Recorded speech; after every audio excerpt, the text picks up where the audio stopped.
Good afternoon. Welcome to the Batman Show Goes to the Movies, because Erik Woods went to Nova Scotia, or Newfoundland, one of those places, far away, surrounded by water. Who knows? Somewhere in Canada, I think. Anyways, I'm American. I don't know Canada. Anyways, how are you, Mr. Ian? Doing really well, thanks, Daniel.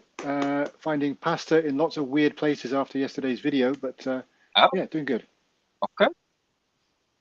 That was quite the video. Yeah, just having some fun. That's what it's all about. Absolutely. Let me just welcome the chat real fast.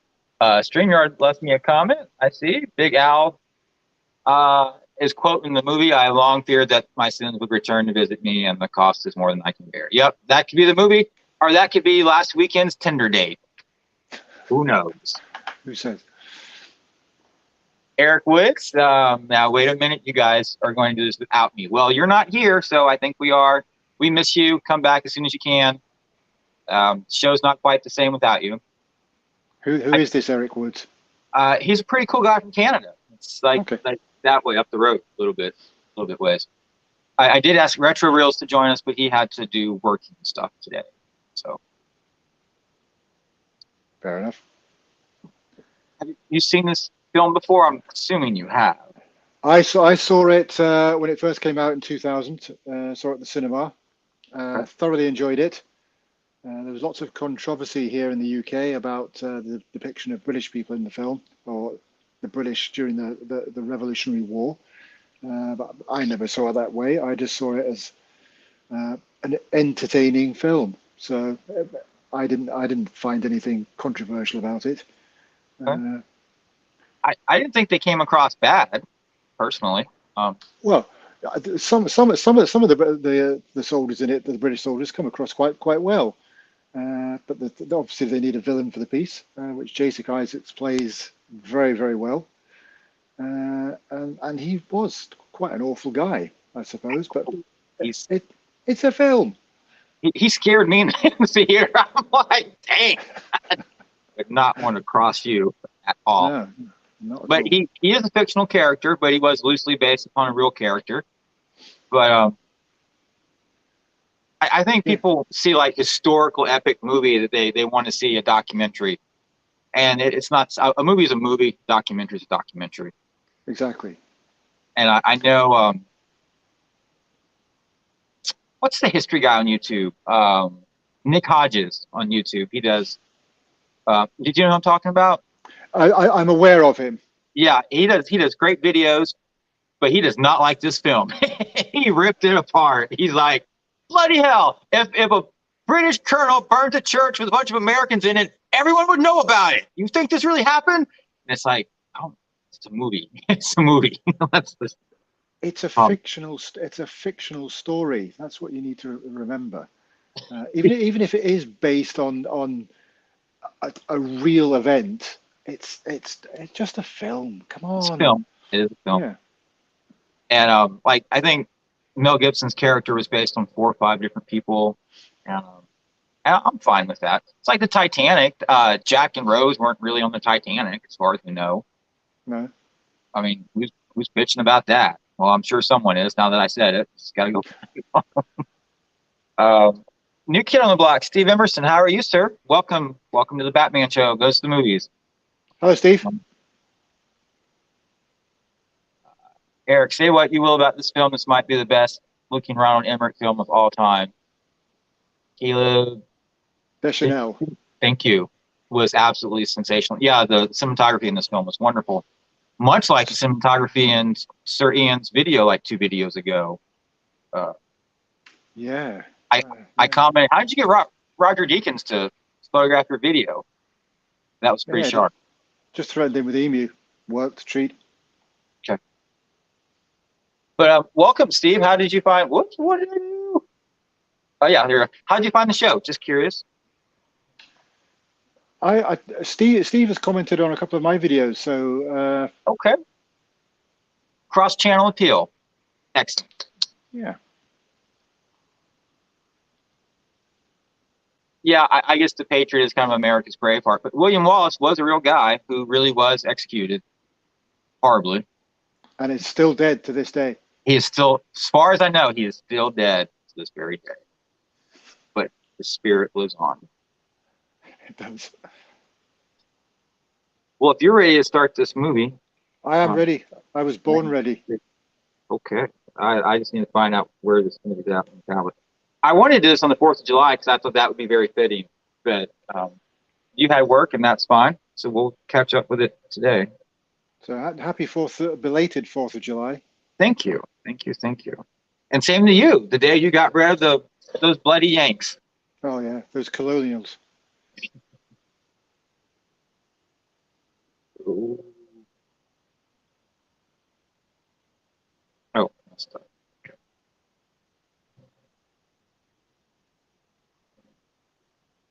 There we go. Okay, right. I'm in the chat. Okay. So give us a countdown when you're ready. Okay. Oh, I need my. Oh.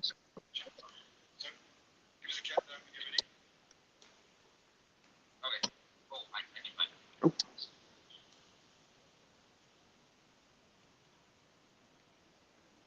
right, you ready, my friend? Go. Okay, 3, 2, 1, play.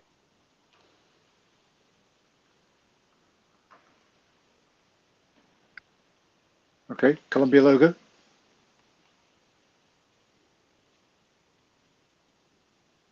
Oh, Eric says Steve's been waiting for him to be absent. And are we on iTunes?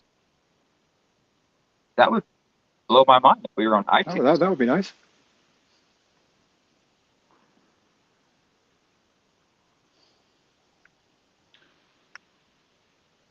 Centropolis, that's Roland Emmerich and Dean Devlin's production company. Yeah. And originally David Arnold was scoring this picture, and they didn't like the sketches that he did, so they gave him a chance to do some rewrites. But word is the executives at Sony were just like, yeah, we'll just get John Williams to do this, and they did that behind everyone's back, and David Arnold lost the job. I'm sure he still got paid. It would have been interesting to see what David Arnold did with this. I would love to hear what he did do. I'm thinking like a 4-disc set from La La Land or Entrada, 2 discs for the complete score, 1 disc for the original release, and then 1 disc for David Arnold, whatever he did. I read somewhere that he did demos. I don't think he actually recorded with an orchestra, but he did demos the score, which I'll take him. I'd like to hear him. Yeah, yeah.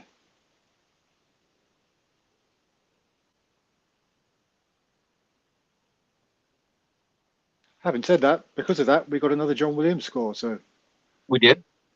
happy with that.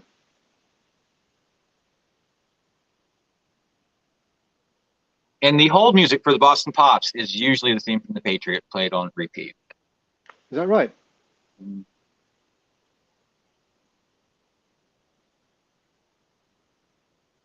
This is a lovely theme. It really is. There's a lot of hate for this score, though, on the internet. Why? They say it's derivative, it's John Williams on autopilot, it's unimaginative, nothing new, so on and so forth. Rubbish. And one guy, what was his name? I like wrote his name down. Andrew Drannon from like the score sheet on the internet. He wrote a scathing review of this entire score. He even broke it down track by track on the soundtrack. I'm just like, dude, you're entitled to your opinion, but Whatever floats his boat or sinks it.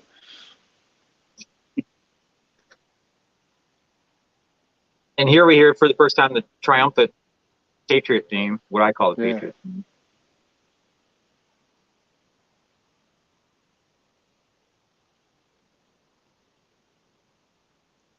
Have you heard the film Symphony Orchestra's Yes. version of this? Yes. I love the way that starts. Are they ever going to tour America, you think? I don't know. There's. It'd be good if they did. I would definitely go. Via Scotland, of course. Have you been to Scotland? No, I don't think so.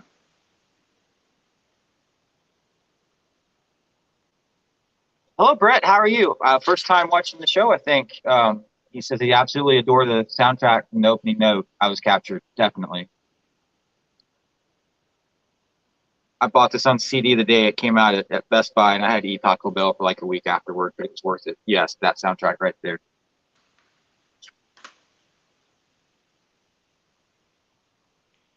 David Arnold says that the demos were some of the best things that he ever did. I'd still like to hear them. David Arnold, if you're watching the show, perchance, send me a I'm copy. sure he does. Sure.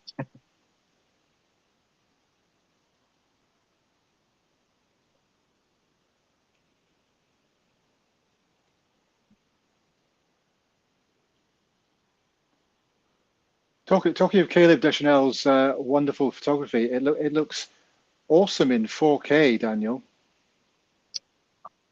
Sure it does.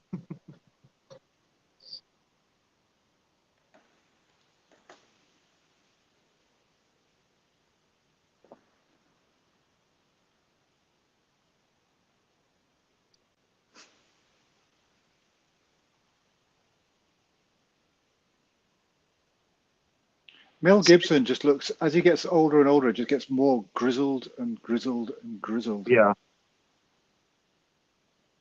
And he took some heat for basically he just retreaded Braveheart, but I'd see them as different characters. I don't see that. It's not a retread of Braveheart at all. I don't see it as retread either. Steve, yes, an expansion is definitely needed. At least a 2-disc expansion, if not a 3. Absolutely. And this film came out in 2000, so it's been 22 years. I can't believe it's been 22 years. Yeah, I can't either. But that's the magic number is like what, 19 or 20 before you can release something and not pay as much money for the orchestra fees. Is that right?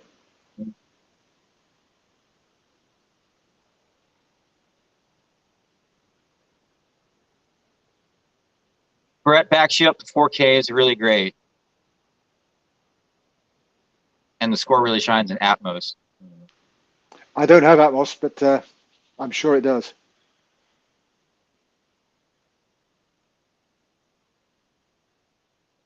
Do you know, when we've done rewatches in the past, the few that I've done, and that concert that we had, I've never thought of doing this. I'm wearing earbuds with the film and the music playing, and the headphones for you. It works brilliantly. I don't know why I didn't think about this before.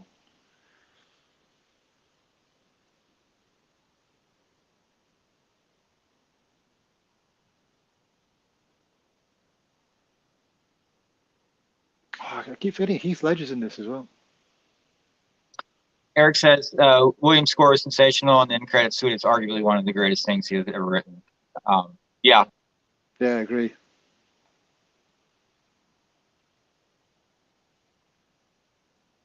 This Erik guy knows his stuff. We should get him on the show. We should maybe invite him on a show sometime. After we do a background check, of course. Absolutely. And we get Tim Morrison on the trumpet, and according to the internet that I looked at, Mark O'Connor was the violin solos on this. Do you know Mark O'Connor? I don't. No. And we also have acoustic guitar in this score as well. Tim Morrison, wasn't he principal trumpet with the Boston Symphony? He was, yeah. Then he left and he went to, I think, Colorado, and I think now he's retired. But he was principal trumpet on Born the 4th of July, JFK, Saving Private Ryan. This one, I'm probably forgetting something. His name first came to my attention when was it Summon the Heroes in 1996? Yes. And I always said for Tim Morrison. Mm-hmm.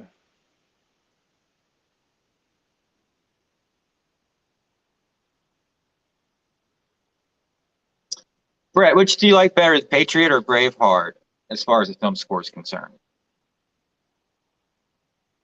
No wrong answers here. I think they're both great scores, but and I think James Horner should have won the Oscar for Braveheart rather than Titanic. I think it's a better score. Uh, but I personally prefer the Patriot score. I do too. That's not taking away from Braveheart. They're both, as I say, they're both great scores. Steve, Patriot was written in a hurry or Braveheart was written in a hurry? Okay, Brett prefers Braveheart.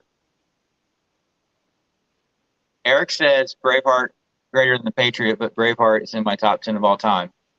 Hmm. Is this like a Birdman top 10 or is it like an Erik Woods Stern top 10?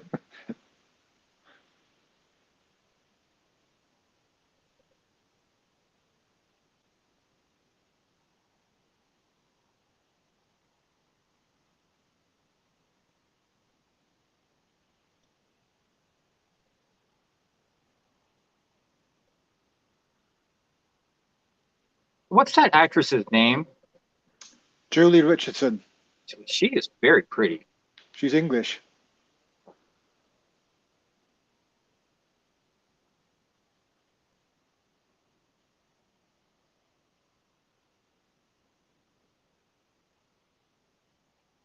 Steve, the Patriot was written in a hurry because I think John Williams got the film in spring that year before it came out, so that would be kind of that would be a real fast turnaround for me.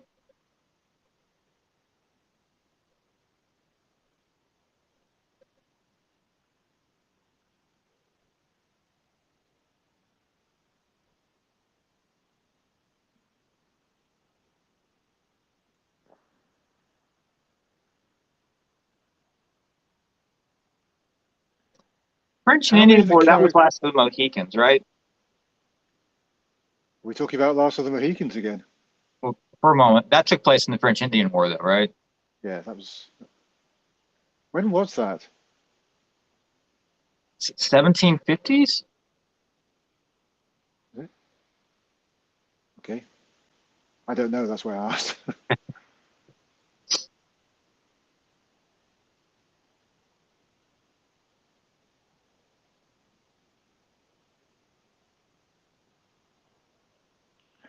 Are any of these American characters actual historical figures, or are they I think all that kind they're of all based on fictionalized somebody? people. There was a General Gates in the Revolutionary War who didn't do a very good job. He lost the battle and he just took off and left. Is that who this is supposed to be, or is this kind of their kind He of? serves under General Gates because there's going to be a battle, and he mentions that Gates took off and left, and that's what he did in real life.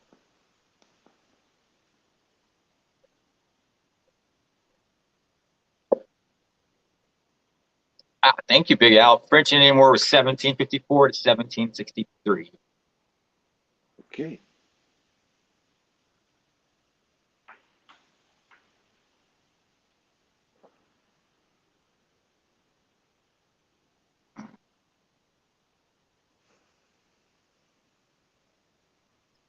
And I'm just going to say something here. One thing that most Americans don't think about, and I am an American, so I can say this, is that I think a lot of times we think that everyone was gung ho about this whole revolution thing. And that's not really true. It was like 1/3, yeah, 1/3, hell no, and 1/3 just like leave me the hell alone. And it's kind of about the way it's split down. So there's other guys who like, hey, you're committing treason. That was a good portion of the population during this conflict. And a lot of people after the war went back to Great Britain or they went north to Canada. Of course, we don't really talk about that much. So a lot of people just thought that British rule was okay. Yeah. Yeah. Not everyone was pissy with Great Britain. That's interesting.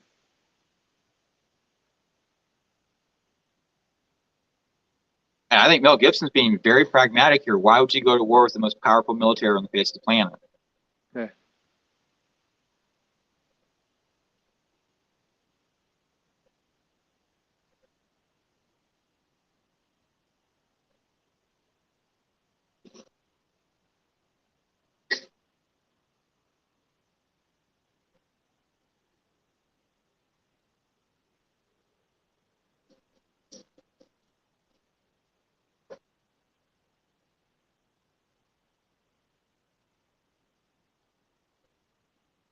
Okay, Eric says John Williams probably had plenty of time to do the score.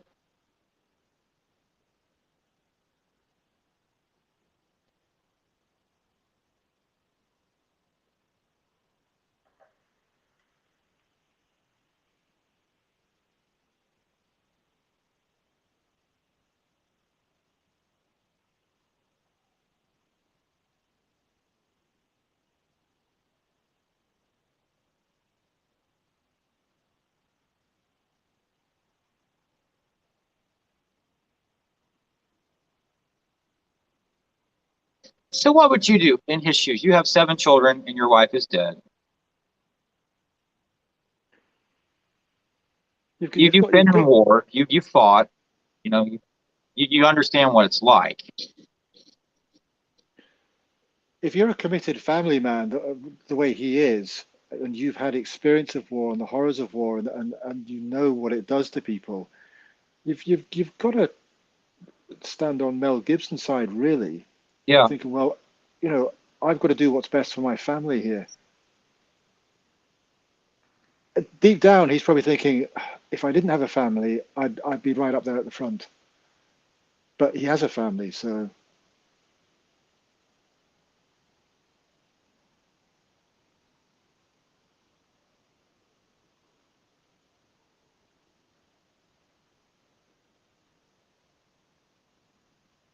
That's a powerful line. I'm a parent. I don't have the luxury of principles. Yeah.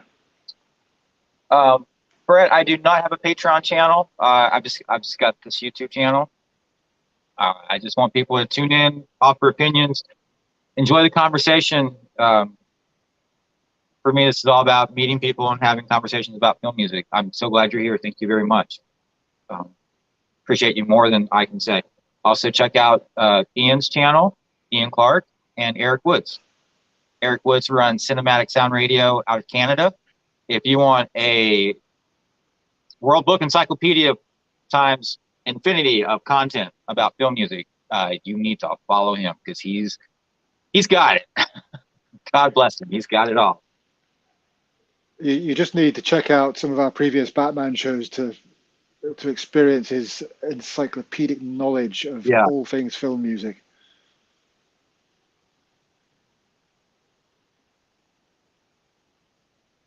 And you know, to be honest, if I was 17, I would be firmly with Heath Ledger. I'd be like, yeah, I'm going to enlist and fight. And then you get there and you realize, crap, this is not that great.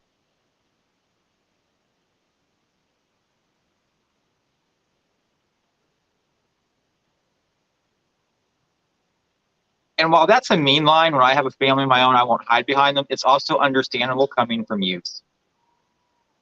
Yeah.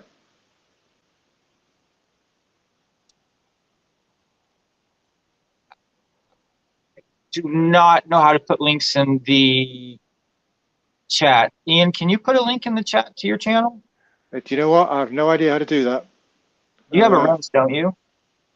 Sorry? You have a wrench, don't you? Oh, I have a wrench, yeah. Okay, then that would allow you to do it if you know how to do it. We're all pretty there's a thing around here. I don't know idea this. I think Eric has a wrench. Eric says, I'll get the links for you. Thank you, Eric.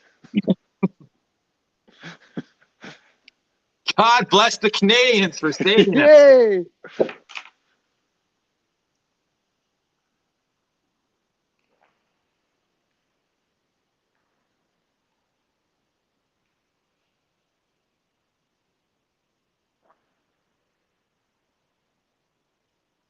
I thought they portrayed Cornwallis rather well. Apparently, Cornwallis was a bit younger than he's depicted in this as well. But he's not an abs. I mean, yeah, I don't know much about him, but he had sympathies to the American colonies. From what I've read, he was kind of like Robert E. Lee, who wanted to side with the Union, but he felt loyalty to Virginia, which is why he sided with Virginia.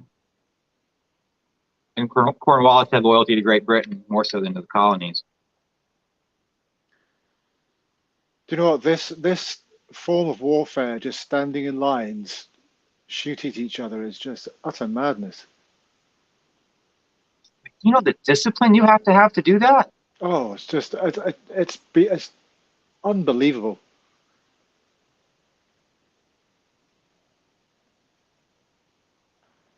Because if you're standing there, there's a 9 out of 10 chance you're going to get shot.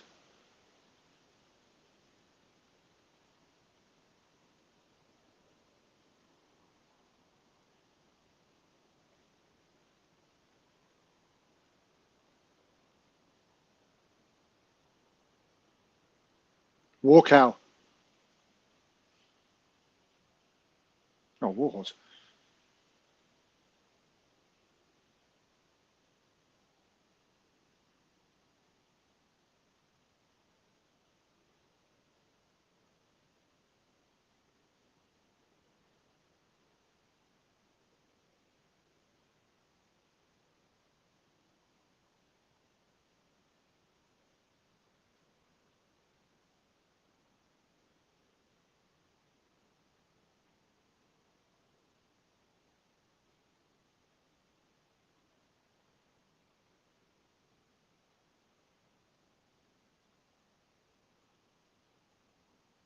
Think I can open up a package with one of those? I'd like to see that. Brett says he can't imagine standing in a line waiting to be shot. Yeah, I hear you. Because standard is well-trained man can fire 3 rounds per minute with a muzzle loader. Um, yeah, and then you've got buckshot from cannons, and then you got cannonballs. How Courage. accurate were those muzzle loaders? They were fair. They were better in the hands of the Americans and the British because the Americans depended on them to survive a lot more than the people in the UK. What was the sort of effective range of one? Would you say? That I'm not sure. A few hundred yards, maybe. That's quite a distance. I mean, nothing like what we got today.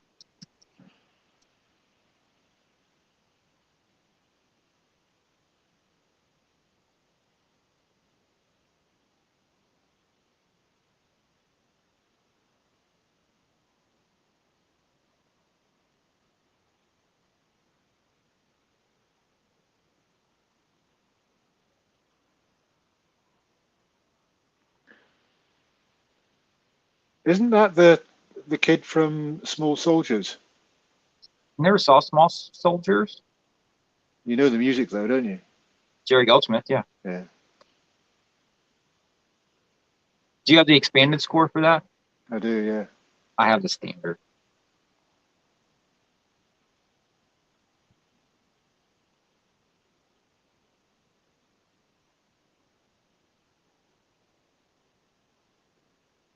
I was over the moon when Varese opened up an international store here in the UK, so we could get CDs direct from the UK.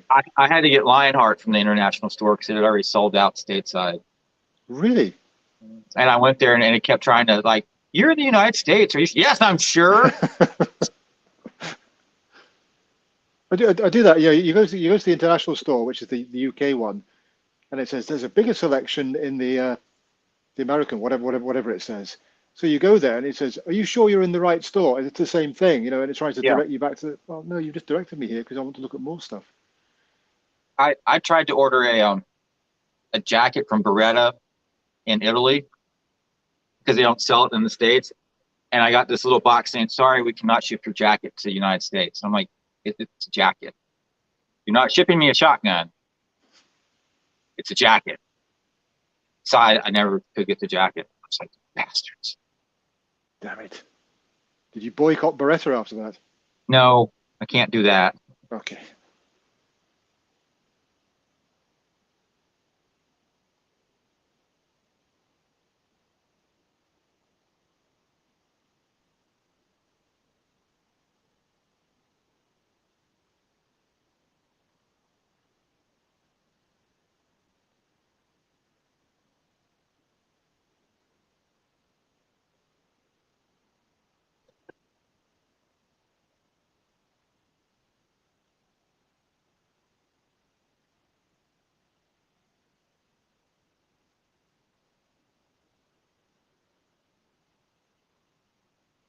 the budget for this was 110. The box office was 215.3. So it wasn't a huge success, but it wasn't a bust.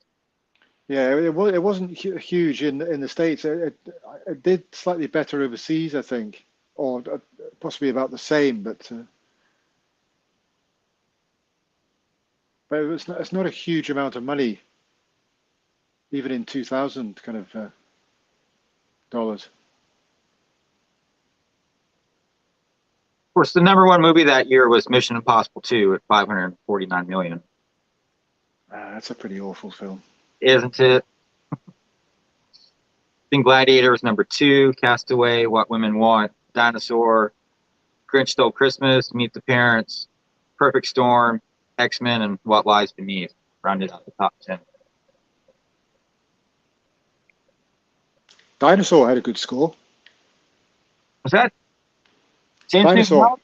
yeah, Yeah. great score.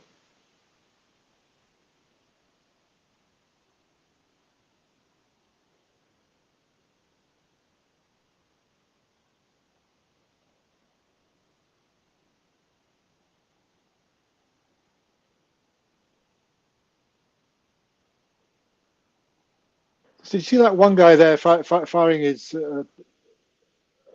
rifle and just turning away? Is that the way you fire them? No, Oh my God! because I'm guaranteeing you the second you turn, your aim is going to shift. Yeah, Yeah.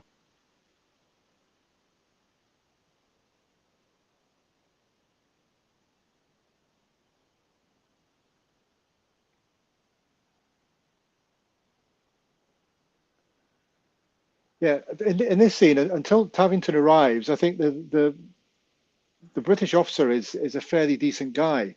He is. Yeah, Eric says Dinosaur was his favorite score that year. yeah. I'd go with that. I don't understand how people can just pick one and just say that was it. I'm like, I mean, I can't do that. Yeah, well, I mean, if you say pick your favorite score of that year, most people don't pick 38 scores; they pick one.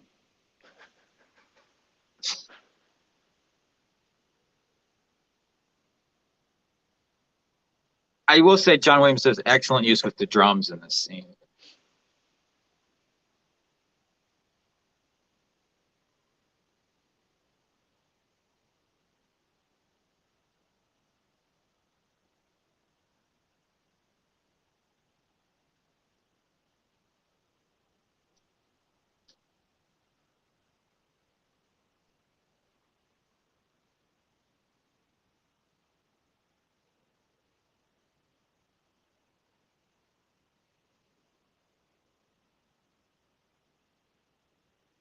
And now, historically speaking, the Green Dragoons, also known as the British Legion, wore green coats, not red coats. But they did give them Okay. green facings on here. So, artistic license, maybe?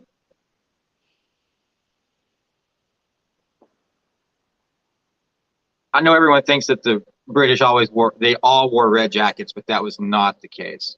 Different regiments would wear different colors.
And should we have music right here?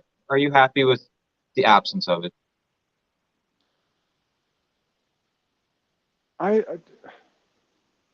I I'm quite happy with the absence of it, actually. But did you say that because you think there should be music here?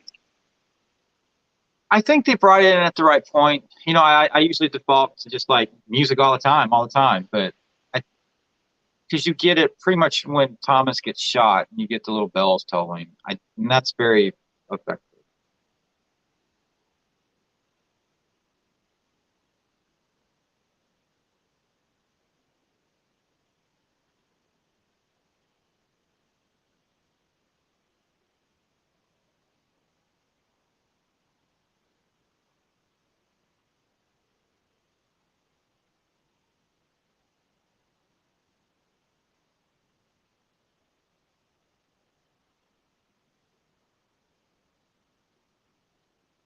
Yeah, people in the UK took issue with the way he acts here, and I think, well, again, going back to it's a film.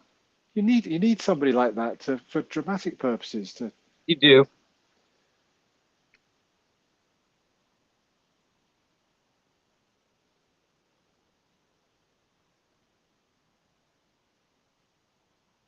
And Thomas does the dumbest thing you could possibly do right here, because you're not going to win right now.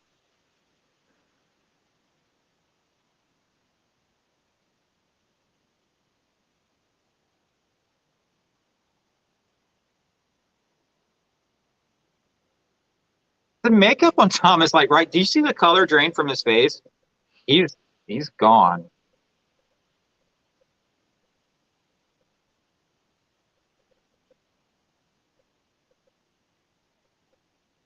We get those very faint bells tolling in the background, and of course, the Colonel's got to shoot his mouth off.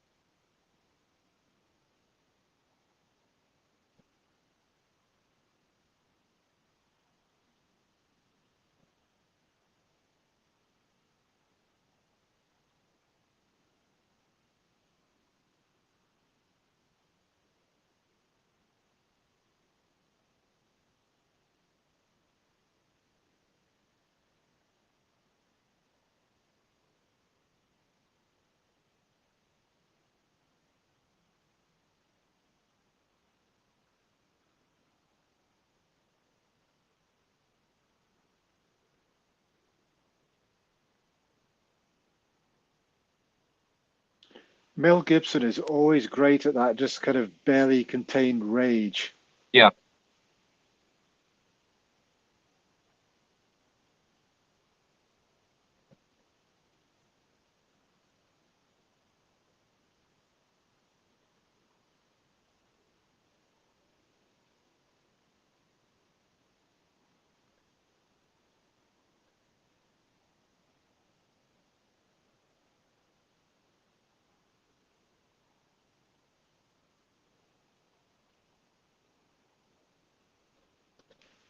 music here just like rips your heart out.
Look at the length of those rifles.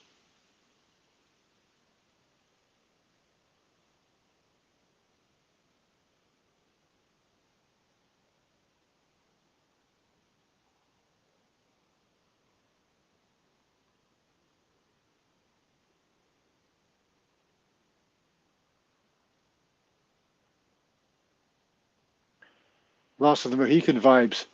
Yeah.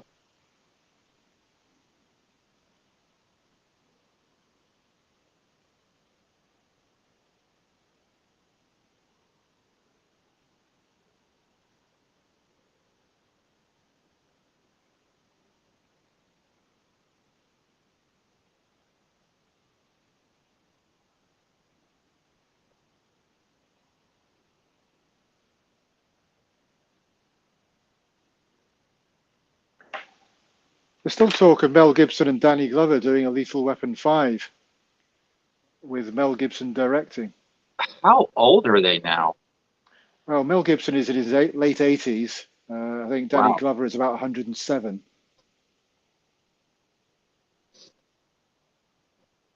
I don't know. I think Mel Gibson's in his 60s. Danny Glover's in his 70s, I think.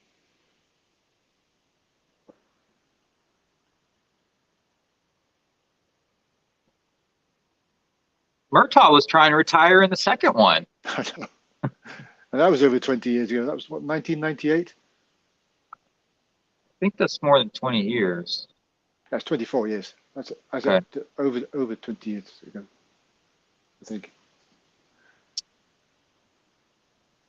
Brett, sorry you're out running errands, but thank you for listening.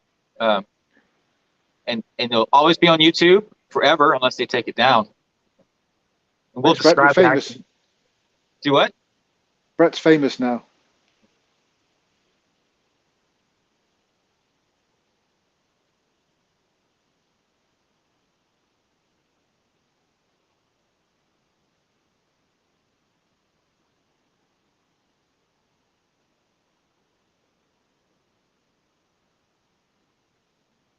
Brett says he liked the Lethal Weapon scores. I'm kind of lukewarm on them.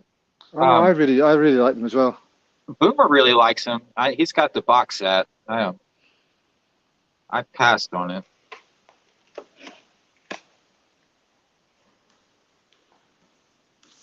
I didn't pass on it. It was a pretty sweet looking box set. Yeah.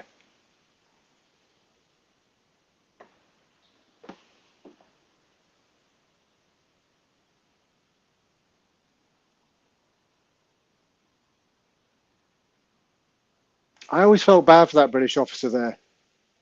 The one decent, well, Yeah. one of many decent people.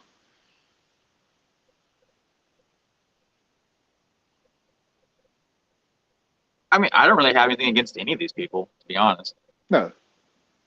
Die Hard was great, my friend. I want a Die Hard box set.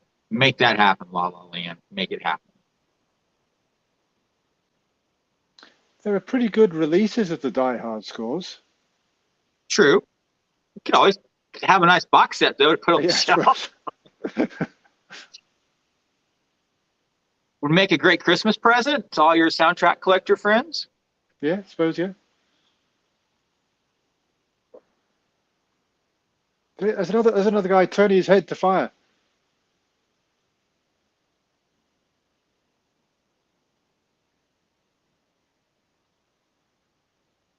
Now we're bringing in the music, which is strings right here.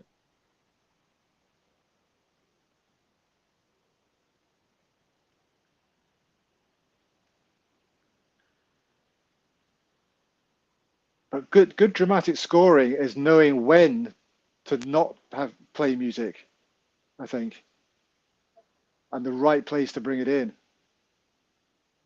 I would say there is more urgency with charging people with a hatchet and a knife as opposed to picking them off from a embankment. Yeah.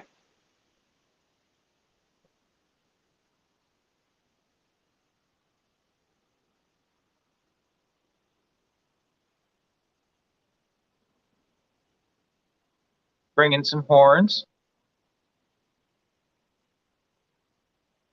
Eric says Lethal Weapon scores are sensational. Hollywood Boulevard Chase still remains one of the greatest action cues of all time. Is that from first one or the third one? That's the first one, I think. First one. Okay. And then they used the same kind of themes from that Boulevard chase for the Mulholland chase in the second one.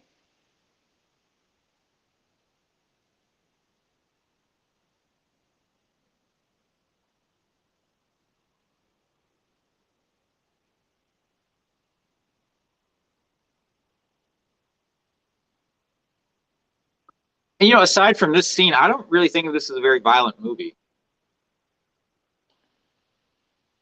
No, I think this is the most violent scene in the film. Yeah. Graphically violent. But I think it has to be.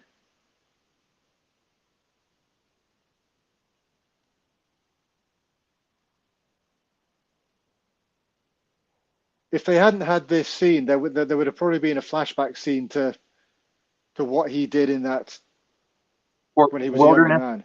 Yeah. Yeah. But It this also then, allows the kids to see the brutality of war. yeah, and see what he's capable of.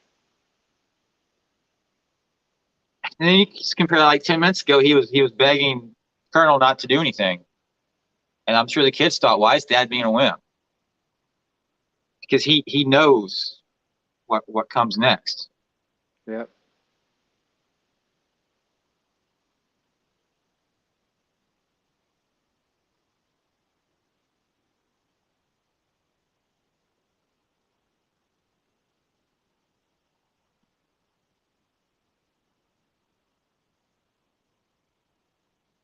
That trumpet is absolutely haunting.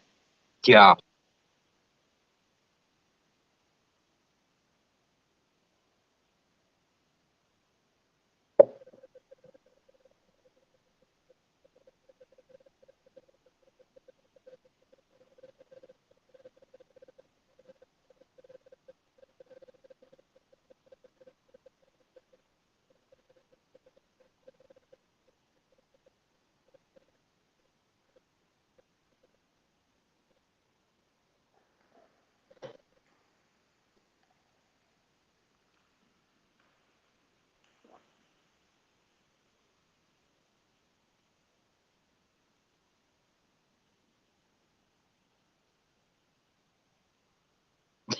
It's like, shut up.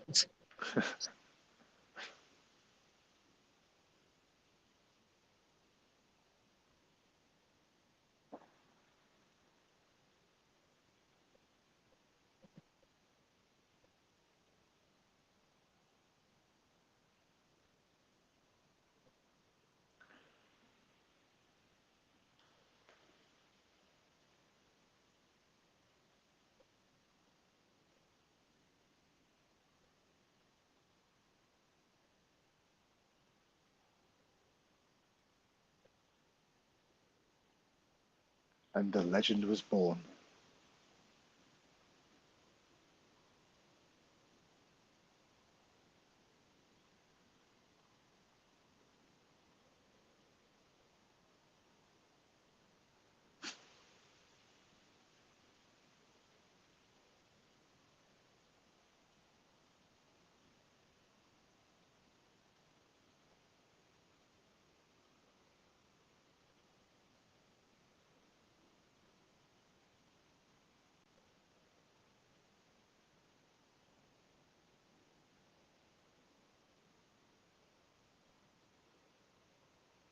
Adam Baldwin. Not one of the Baldwins.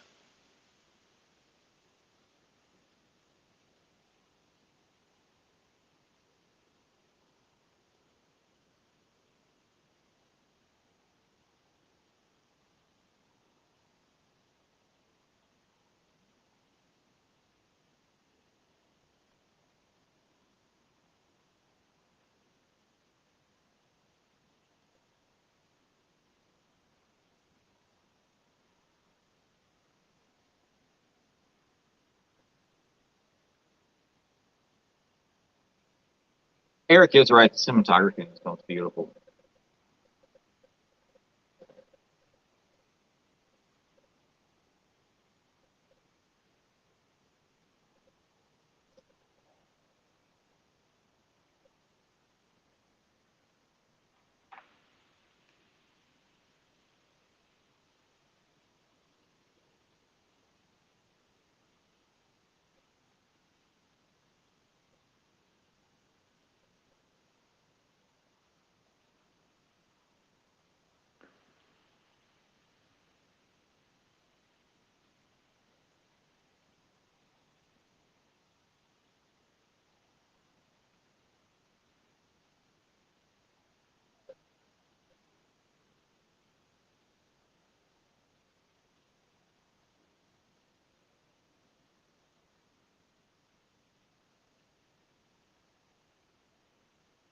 I I don't don't really know how. see.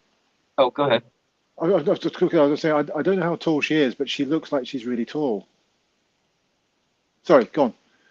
I was going to say, if he had joined the militia initially, I don't think he would have been home when Gabriel had been there. I think the result would have been the same. Thomas would have gotten killed. Gabriel would have been hung. His house would have been burned, and he would have been off fighting. I think if he hadn't been there, I think they would have all been killed. Yeah. So,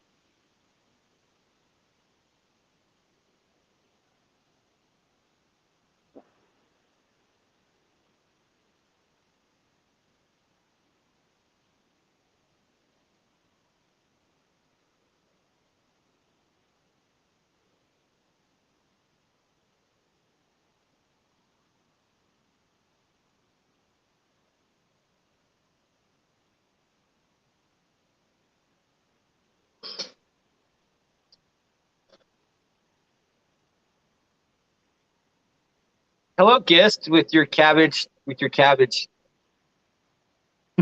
Still don't quite get it, but it's cute. So, thank you for joining us. We're watching the Patriot. Current timestamp is 46:05. Cabbage on Batman music. Yeah, I don't really know what it means.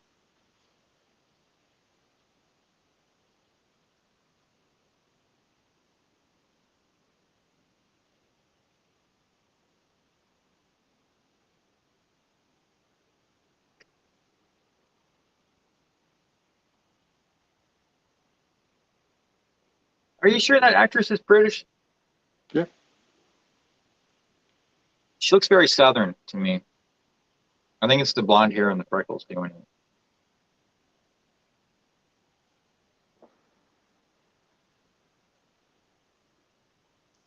And she's part of a prestigious kind of British acting family. Natasha Richardson was her sister, I think. Really? Yeah.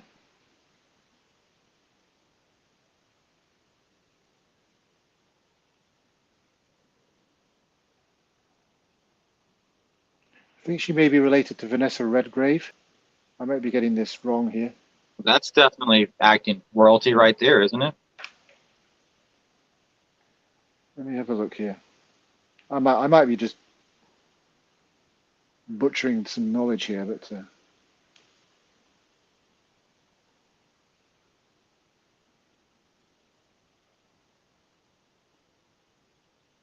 Guess said made a video for you. Check it out on my profile. Okay, I'll check it out after the show. Guess just Guest. yeah. In fact, Vanessa Redgrave is Jolie Richardson's mother. Okay. Natasha Richardson was her sister. Wow. Yeah, she's got quite the family tree.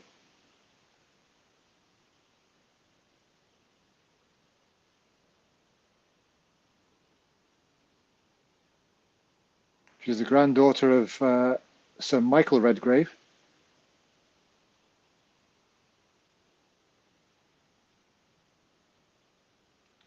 The niece of Lynn Redgrave. Anyway.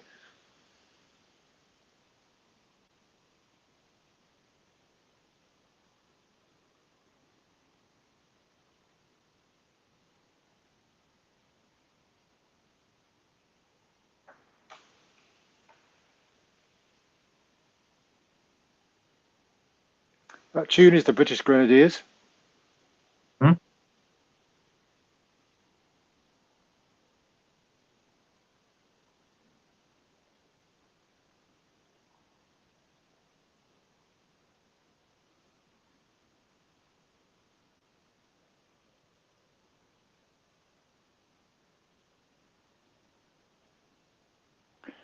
When I was in the army, that tune is used throughout the British Army, not just for the Grenadiers. When you used to do muster parades in the morning, which was a parade before you started work, they used to say, "Get on parade," and you'd march forward 14 paces. And the first few bars of the British Grenadiers are exactly 14 paces worth. So the band used to play that as you got into position on the parade ground. So they'd say, get on parade, and you go 14 paces later, you'd stop, and the band would stop.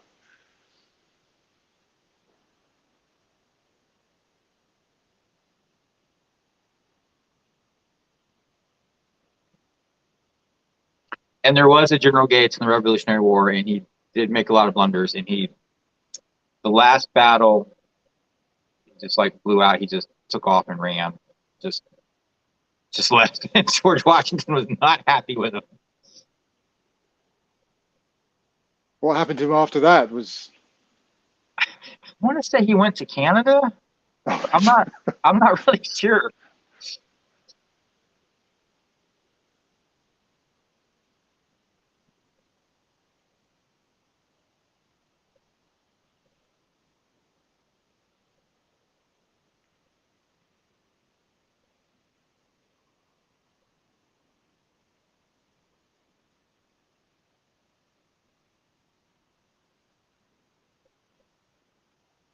Now, Tabington is loosely based on a real British officer, Lieutenant Colonel Braintree Tarlington, close to Tabington. He was a youngish officer. He bought his commission, essentially, and came to America. He was very effective. He did engage in guerrilla tactics. He was close with Cornwallis. Cornwallis even said, man, if I had like 3 of you, this war could be over very quickly. He was known as the Butcher among the Americans because he was somewhat brutal. The Americans did fear him. He did rush into battle. That was his downfall one time because they took advantage of that, knowing he would rush in. They trapped him. At the Battle of Cowpens, his regiment got their ass handed to them on a platter, and then he kind of fell out of favor with Cornwallis. After the war, he went back to the UK. He ran for like Parliament or the House of Lords. I don't really understand y'all's system all that well, but he was a politician. He did rather well. He got married. He eventually just died from natural causes. He was 80 something when he died, but he's more famous in America than what he is in the UK because he was known as the Butcher, kind of like one of the boogeymen of the Revolutionary War for us, not for y'all. I don't hold it against you, Ian. It's all water under the bridge. exactly.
Checky Cario. I think that's how you pronounce his name. The French person. I think so, yeah.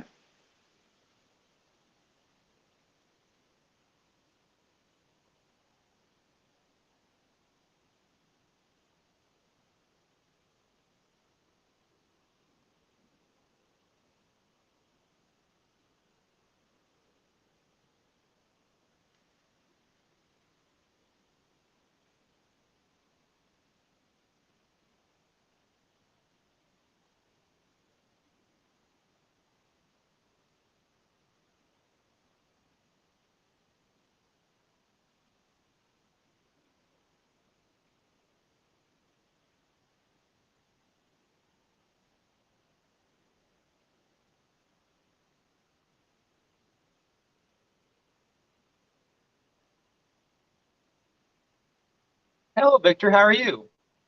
Ask if we've seen Revolution. I have not. Have you, Ian? I saw it years and years ago. I really can't remember it. So Is Al Pacino in that? Am I thinking of the right film? yeah, Yeah, okay. and Annie Lennox. Really? Yes.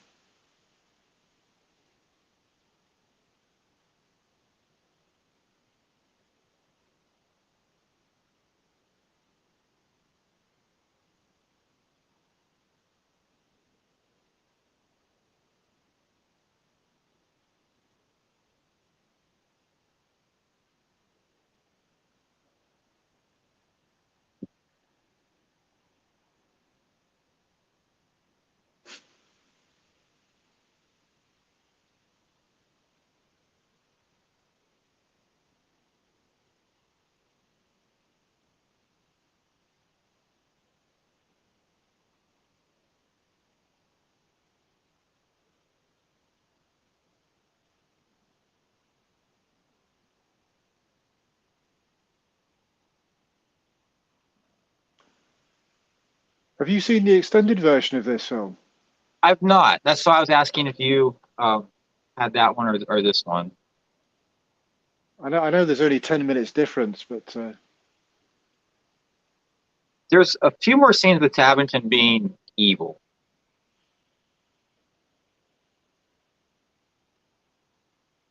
because he wasn't evil enough in this version.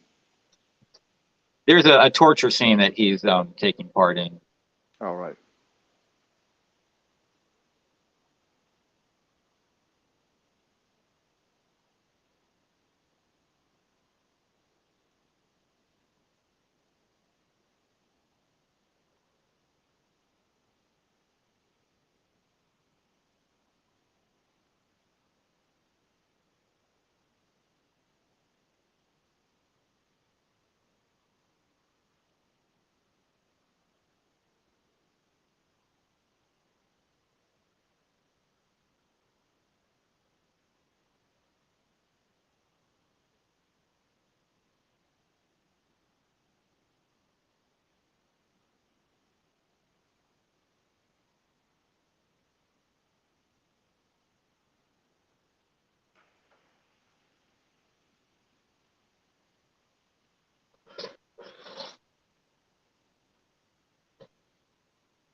Now, are those hats, are they tricorns or is that something else? Yeah.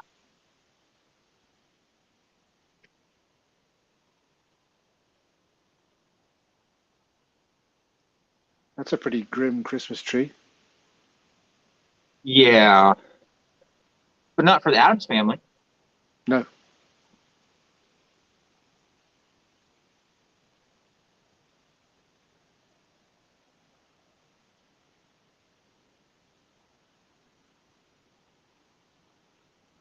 And it's Odo from Deep Space Nine.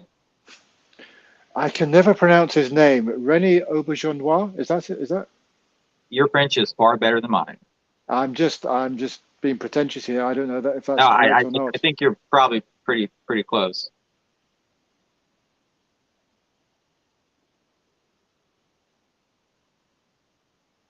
He played the chaplain. He played Father Mulcahy in the MASH film.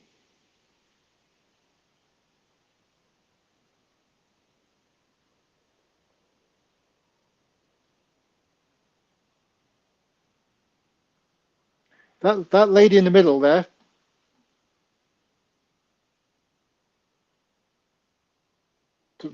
to her left when she was just speaking, uh, is Caleb Deschanel's wife. That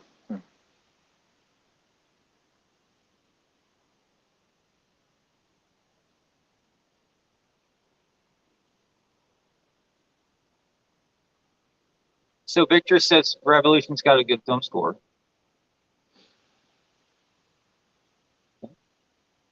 Is the album still available from Versera Band, or is it out of print at this point?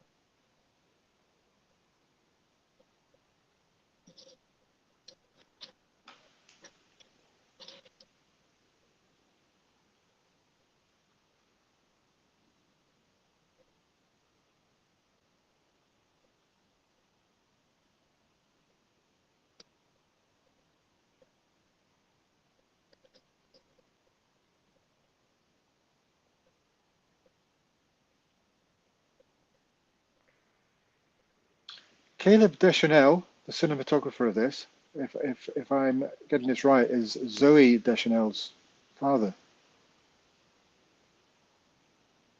I feel like I should know who Zoe Deschanel is. You'd What? probably recognize her. She was in a sitcom for years. My Girl, no, not My Girl. She was in Elf. The blonde? Buddy's No?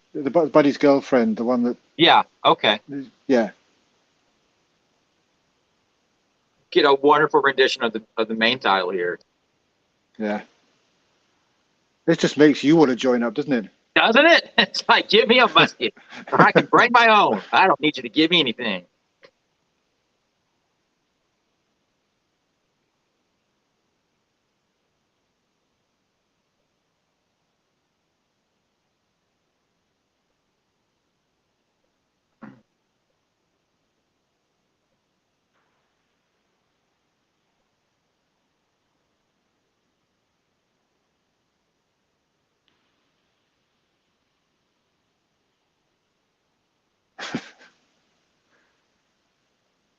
A filthy joke.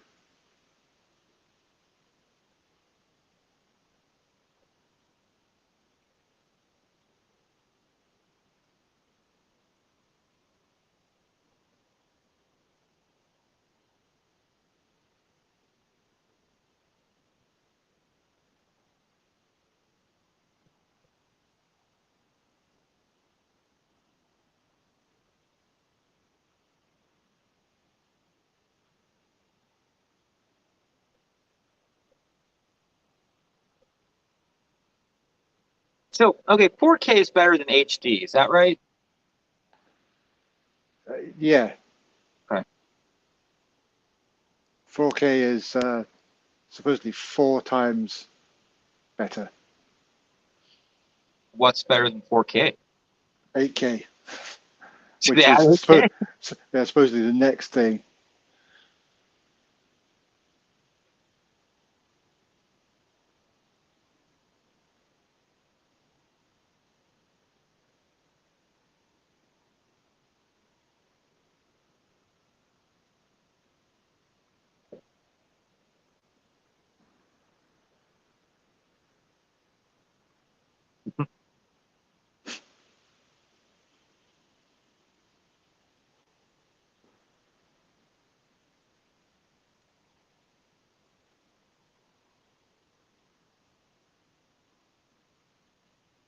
There's always room for humor in a film, no matter how grim or dark the subject matter.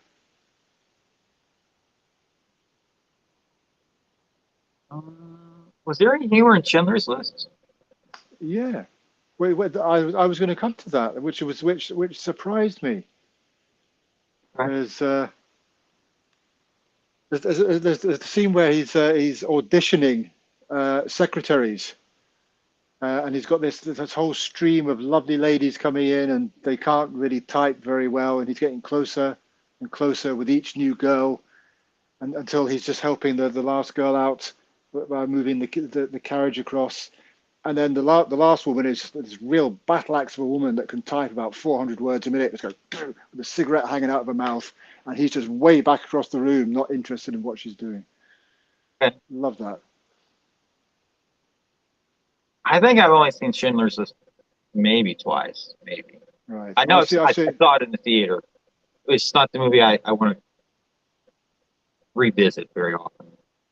Well, no, I can understand that, but I've watched it a few times, and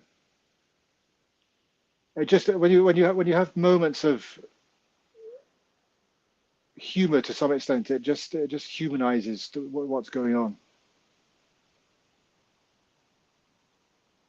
Erik says 8K is the next thing. He says that he shot some stuff in 8K. Oh wow.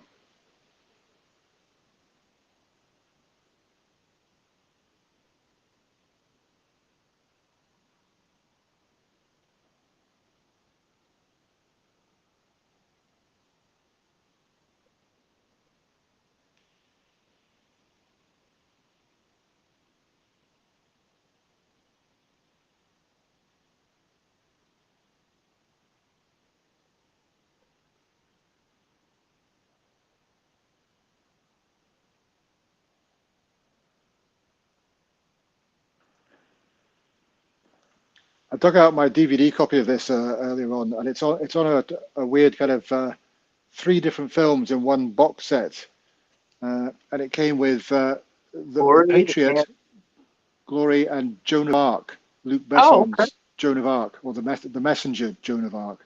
Joan of Arc seems like the odd person out there. Yeah, it's just a weird selection of films. But I found the soundtrack for The Messenger at the thrift store, and I bought it. So I go, oh hey, okay, it's a soundtrack. It's $1. I'll have to buy it. And I was very impressed with that soundtrack. do you know what? I haven't seen it for years. I would have to revisit that. It must be Eric Serra. Same guy that did Goldeneye, Yeah, which I don't care for. No, neither do I. But it's Luc Besson's kind of composer of choice. Yeah.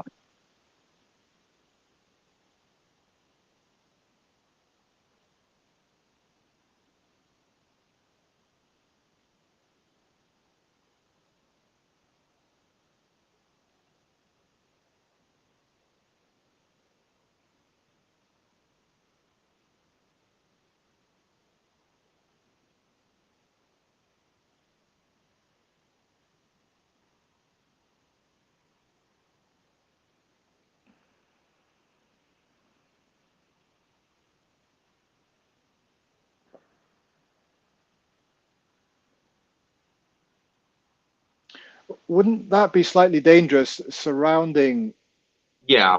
an enemy in a circle and firing into the middle? Yeah, I don't think I'd be too keen on doing that. No. Brett says 4K is a slight improvement over 4K. I mean, over HD.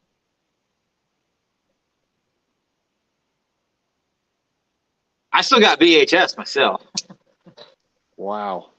It's none of the new stuff. I got all the old stuff.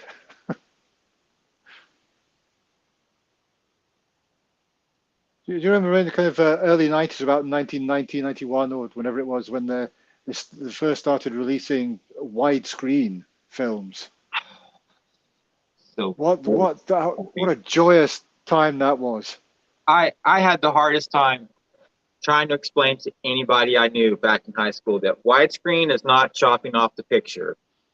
I would like draw diagrams, and I would use paper to like illustrate it, and like no one ever wanted to listen to me or hear what I had to say. They just knew you were losing picture. I remember doing a course in the army, and we had to pick a subject that we could give a presentation on, just to practice our presentation skills. And I chose widescreen, and explaining what the difference between watching a film on television and watching it in the cinema, and how they pan and scan it. And Yeah. Again, it was the same thing. Telling it to a load of squaddies, they didn't get it. So when I was asking questions at the end, and it was like, I don't understand what you just said. All of this lecture, I don't understand any of it. And I thought, well, it's just simple. Forget it. I didn't do very well on that presentation. I always thought it was kind of simple. Like if you shoot in 2.35 wide for every one high, and the TV is one high by like 1.5 wide, where'd the rest of it go? Yeah. You got to distort something, make it fit. But my sister just thought that when I was showing her, I said, oh, this is the way it should look. She said, yeah, but they just put black bars at the top and the bottom. But take those away and you'll see the full picture. No, there is no picture there. Yeah. Yeah. It's like maps of the world. You get a map of the world and you make the whole thing flat. Everything in the northern hemisphere and the southern hemisphere is like kind of disproportionate because it's been smooshed out.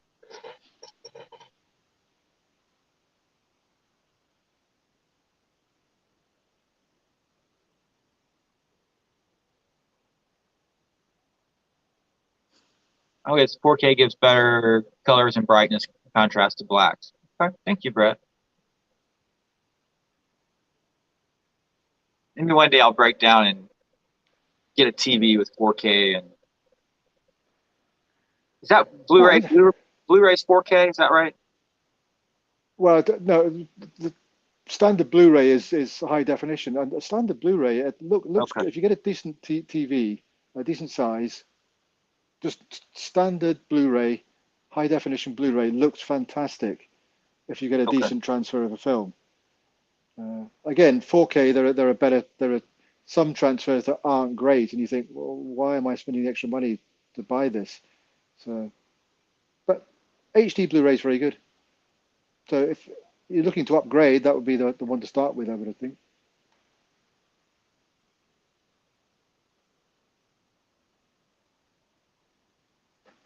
What were you doing there, Daniel?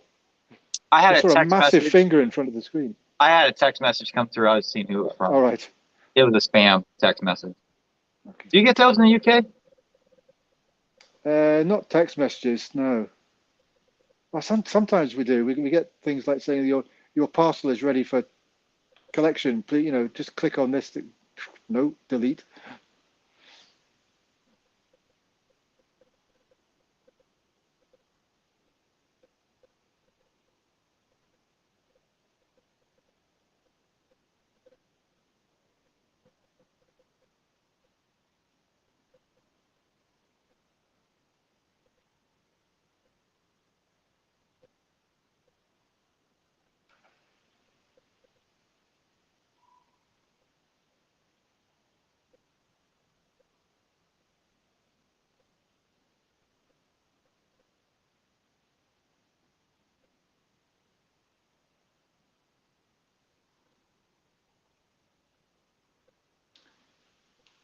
Eric's put up a thing here saying full HD is 1920 by 1080 pixels, 4K is 3840 by 2160 pixels, and then he's expanding on that. 8K is 7680 by 4320.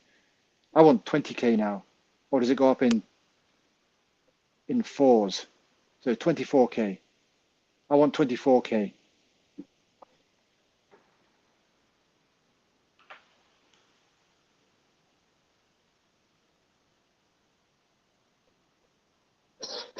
Sorry, Holly was making a racket.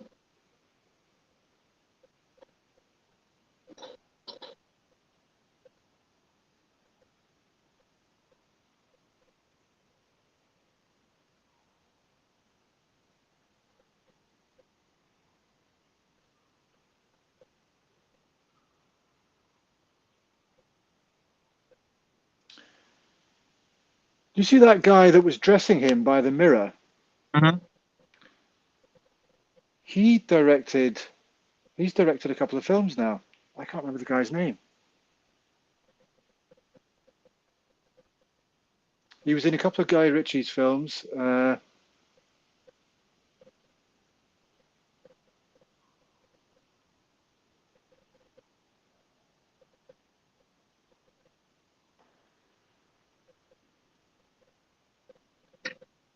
I think Cornwallis might be a little over 50. I think that's still a fine looking doublet that he's got.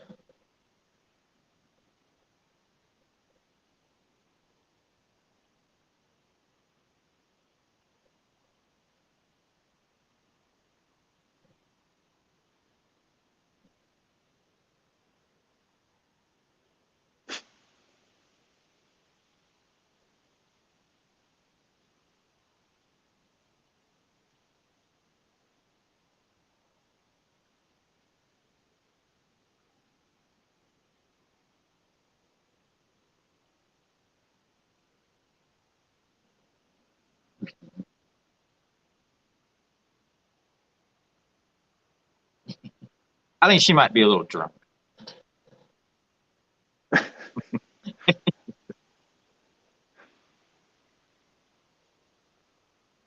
That was obviously a large scale model they blew up, but it must be absolutely heartbreaking to spend all that time building, these massively detailed things, To and blow then it up.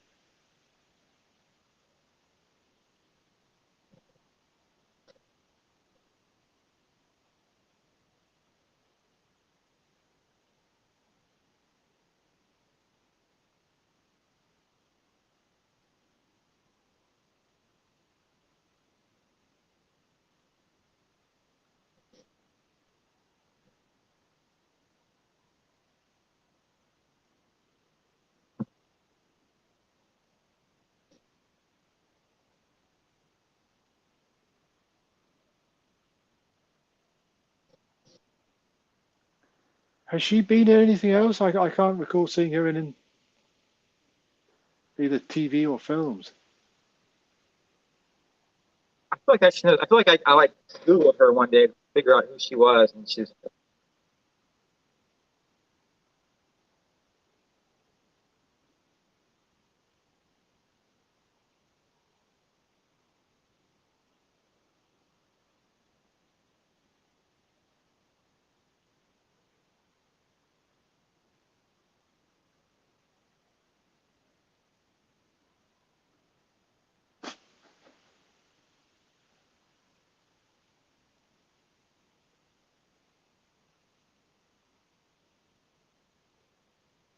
Oh, the days of having a sleepover and parents would like sew you up in a sleeping bag so you can't get out of it till the next morning. Yeah, it happened all the time. Yeah, those were the days. Yeah, that lady there, the mother. That's Caleb Deschanel's wife. She also played John Glenn's wife in The Right Stuff. She didn't speak because she had a bad stutter. Not in real life, the character in the film.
He was in an episode of Star Trek: The Next Generation, and he played some. I think he played somebody from the 20th century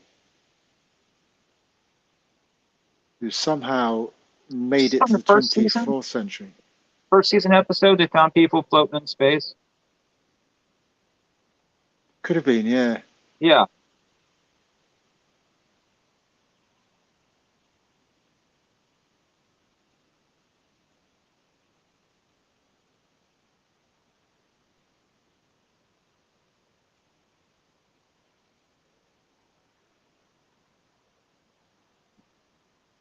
those are pretty great teams.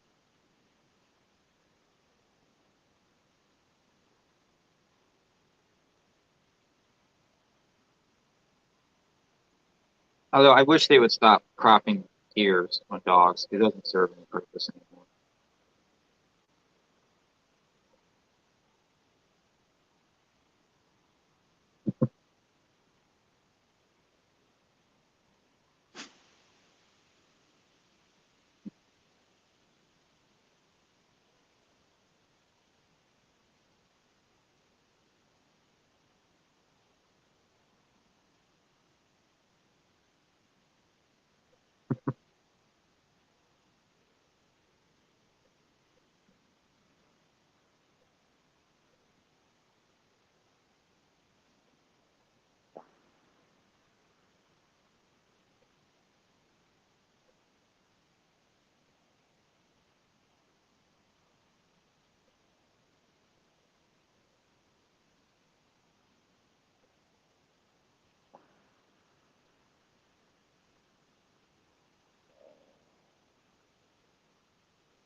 Can you ride a horse, Ian?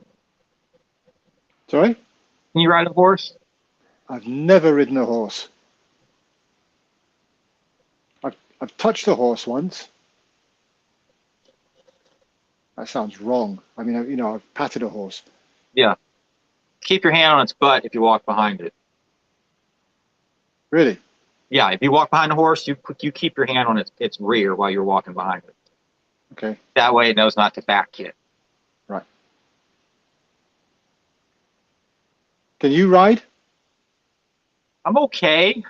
I wouldn't want to go galloping through a field. Okay.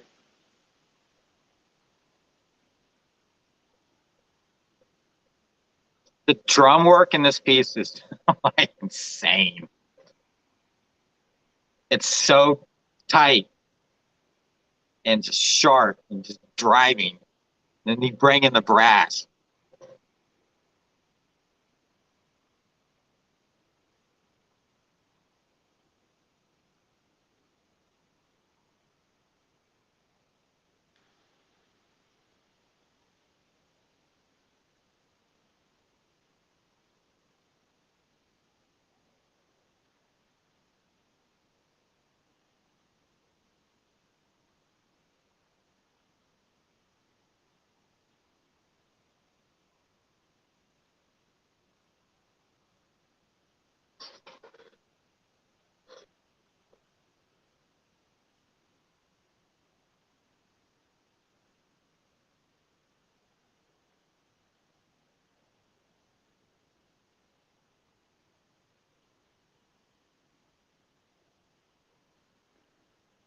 That was a good shot.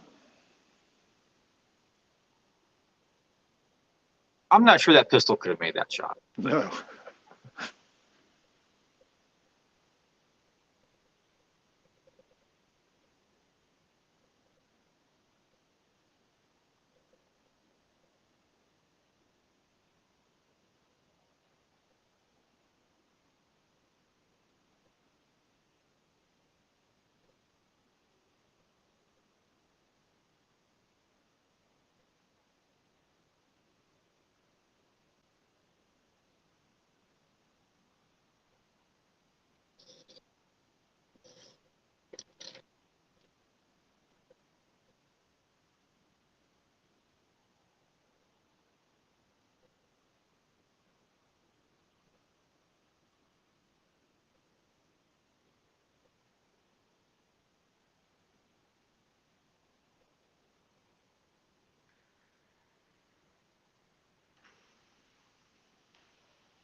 I'm going to step away briefly. I'll be back Yep. in 2 takes.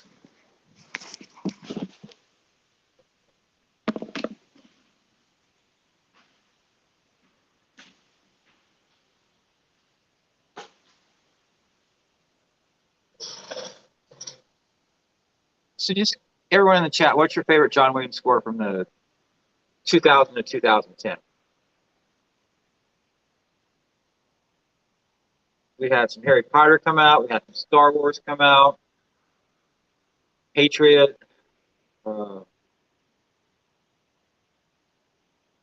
AI. Minority Report.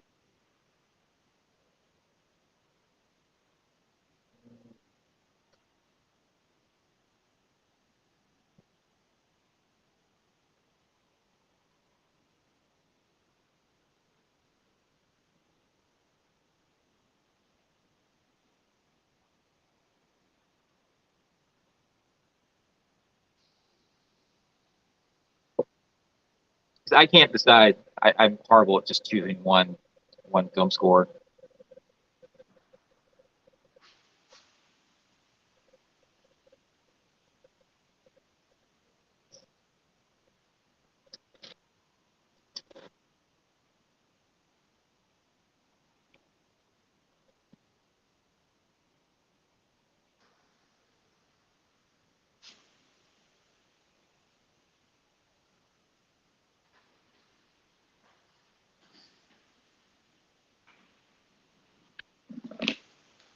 You returned.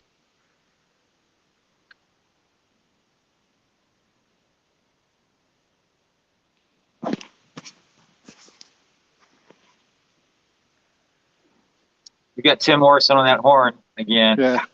I hate that he's retired.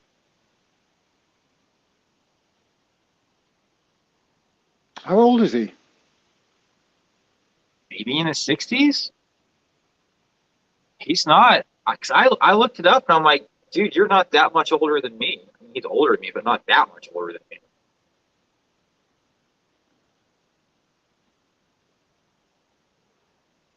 Maybe he felt, I don't know, but is there a time when kind of brass players kind of lose that kind of Lose the that ability to, or, yeah.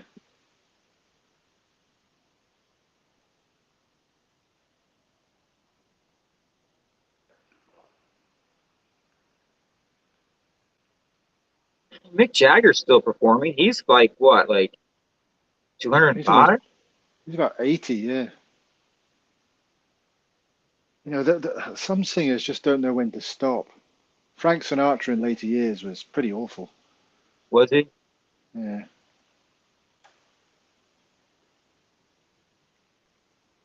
I'm not a huge opera person, but older opera singers need to stop at a certain age because I mean, I could understand if he can't do an hour-long concert and take a 20-minute intermission, then do another hour. You know, I'm not going to fault someone for that, but I'm not a musical instrument player. I would think he would still be able to do concert work, do a piece, take like a 15, 20-minute break, do another piece just as a soloist, not actually with the entire brass section. If Boston Pops put up we're doing a field music concert with special guest Tim Morrison, I'm there. I don't care if it's graduation week in Boston. I will be there. I will pay those hotel prices for that. Thank you, Eric, for stopping by. Have a good afternoon. Enjoy Newfoundland. It looks very beautiful from the pictures you've posted. thanks, Eric.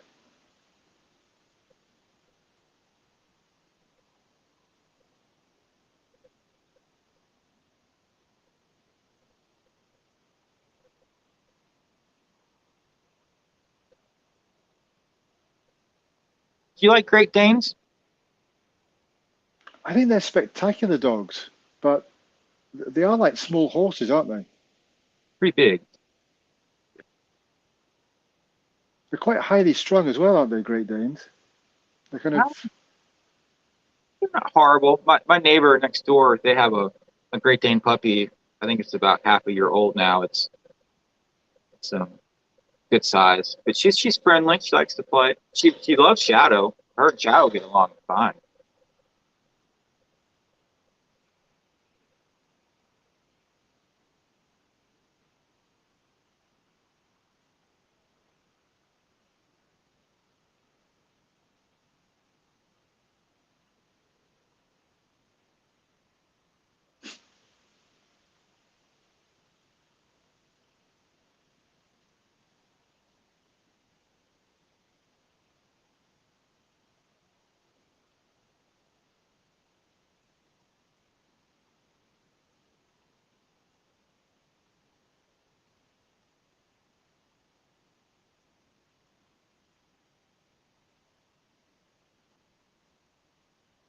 very civil. They are.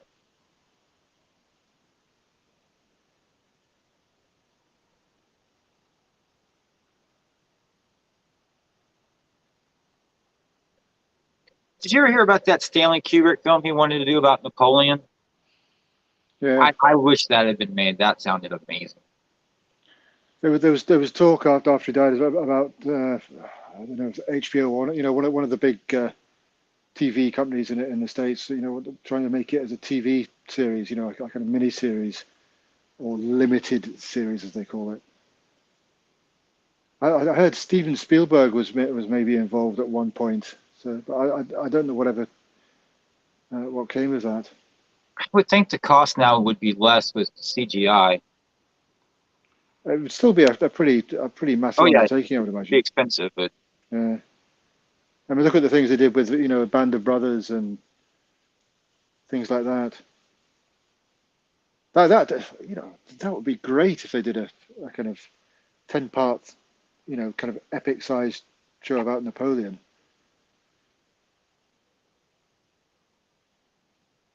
A&E did a mini series on Napoleon, well, probably 20 years ago. It wasn't that. It doesn't look like they had a lot of money to throw at it. We'll just leave it there. Yeah, I mean, if you commit to something, you need to do it justice, I think. Yeah.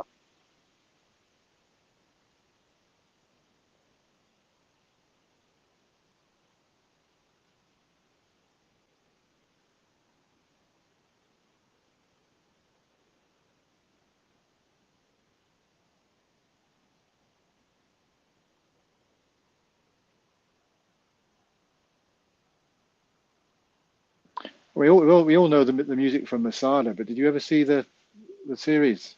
I never saw the series, but I have the soundtrack. Yeah, it's very good. It's very good.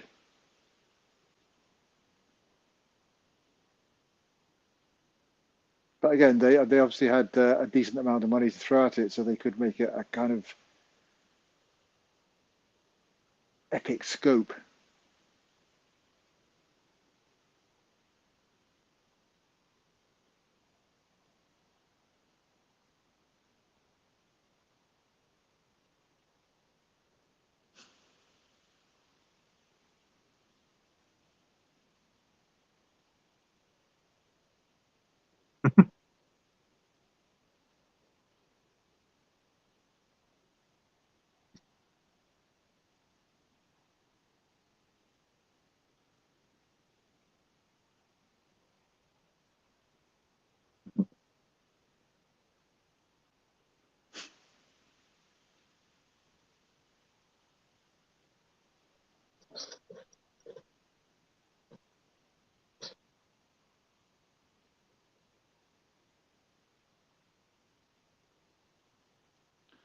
Oops. Yeah, like, 5 minutes sooner. This When I saw this at the cinema, this had the same kind of feel as Maximus in Gladiator turning to the Emperor, Commodus. telling Yeah. telling him who he is. And at that stage, I thought, no, it's just way too early for him to be meeting the Emperor.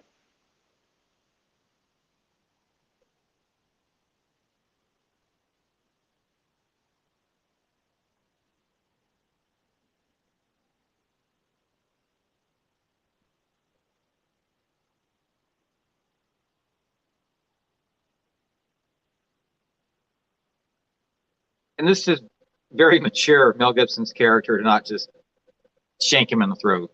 Yeah,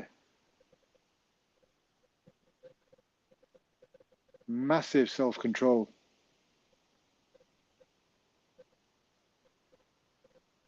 The way he says that line, did he die? Hmm? It's like, Yeah, he just could so be a flippant. little bit more snotty with that.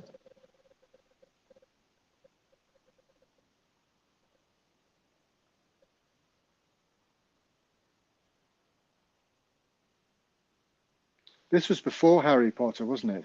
Yeah. Yeah, because you haven't seen the Harry Potter films, have you? I've seen all except for the last one and All one of right. the in-betweeners.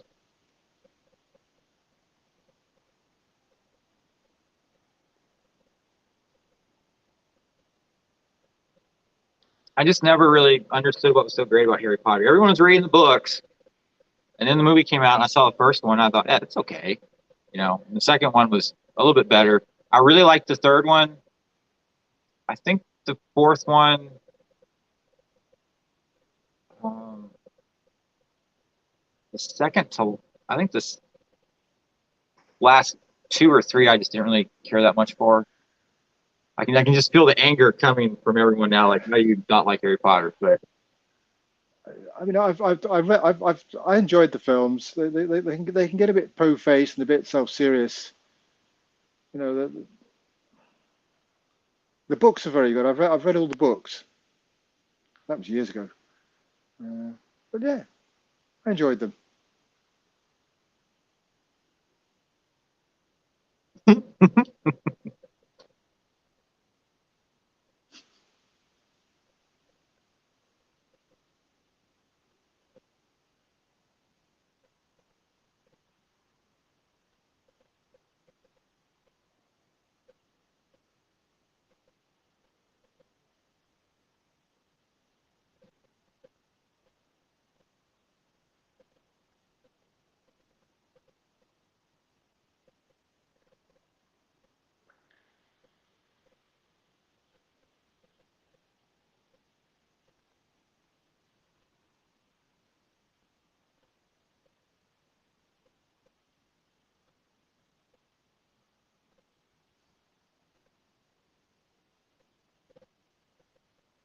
He's going to suggest a course of action he can't suggest.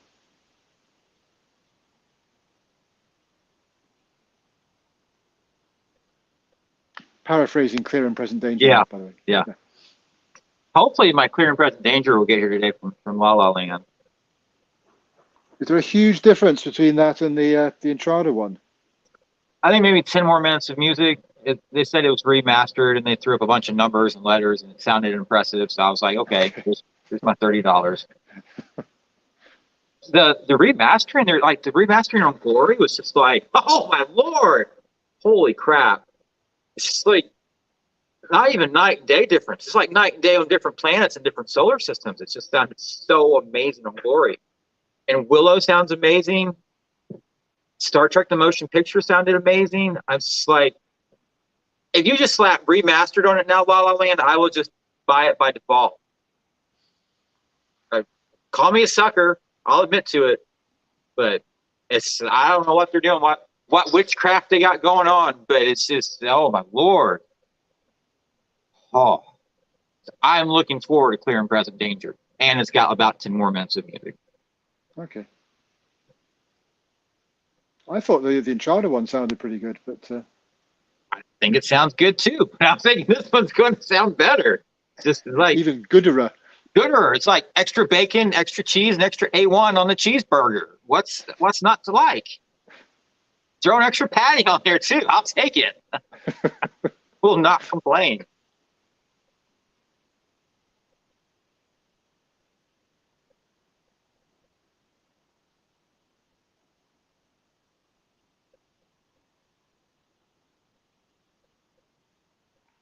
You know, I've got some CDs hopefully coming this week, probably the beginning of next week. But I'm toying with the idea of waiting till they're all here, and then unpackaging. But I don't know if I can have them in the house and not open them up. That's going to be difficult. Yeah, I got home last night and David's package was here, and I was like, oh man, I kind of want to open this tonight, but I'm pretty tired. And I thought I'll get it when I wake up in the morning. Oh, these are just. Did you see these? Yeah. Fantastic. The paper stock on these is phenomenal. This is wonderful paper stock. I've got this one sheet framed in my bedroom over my bed. I've got this framed on the other side of my bedroom. Jedi. The colors are so nice. The paper is so nice. Oh my word! I never cared for that lightsaber Jedi poster. I did not either. This is my least favorite Star Wars poster. It's a bit dull. I love this Empire poster. That's amazing. I would love to have this in a 40 by 60, but I just can't pay what people want for it. I've got this. This is the 81 reissue. Then they did the 82 reissue. They dropped this down so you show more of Han Solo and Princess Leia. And I've got this framed in the bedroom as well. Like style D Star Wars. I think this is the style C or B. Love that one. This one? Yeah. Jedi style B, also the international. This. Do you know what? That poster's ruined for me now, because when I see that, all I see is the Family Guy version. Okay. When they did their Star Wars specials. Raiders. I've got the 40 by 60 French of this. It's still at the frame shop. They haven't been able to get the glass for it. I've got this hanging up back by the washer and dryer. This is my Star Wars poster, like the Grail Star Wars poster for me, style A. Yeah, the really sexy Luke and Leia. Yeah, but look at Darth Vader. Look at the colors. Look at the brown in here, the brown textures. I love this poster. The browns and the purples, the way the color just washes all together. I mean, I'm guessing this was done originally with watercolors. It's a beautiful poster. God, it's such a beautiful poster. And then the Empire Advanced. I always loved this poster. Yeah. I'm probably going to. Wasn't that the same artwork they used for the album as well? Yeah. Yeah. Yeah, I think before the year's out, I'm gonna end up with the one sheet of this. The only Empire one sheets I don't have is the Advance. Yeah, the Advance one sheet's the only one I don't have from Empire. And the Revenge of the Jedi. This was Drew Strunk's artwork, if I recall correctly. Then Last Crusade. That's a really good film. I know somebody who was in that. I think you were. Yeah. Then Temple of Doom Style B. I've got this framed in the bedroom. My favorite Indiana Jones film. My favorite one is the one I'm currently watching.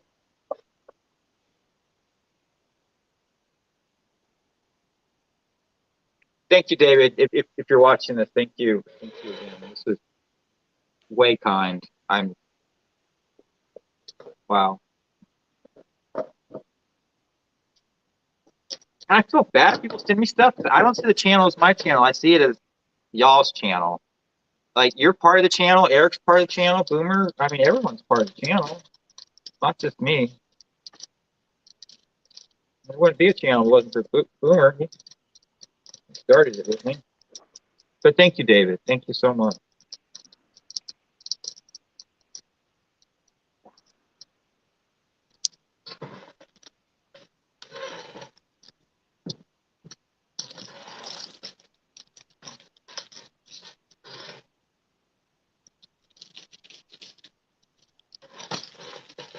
Where I cannot put things inside anything.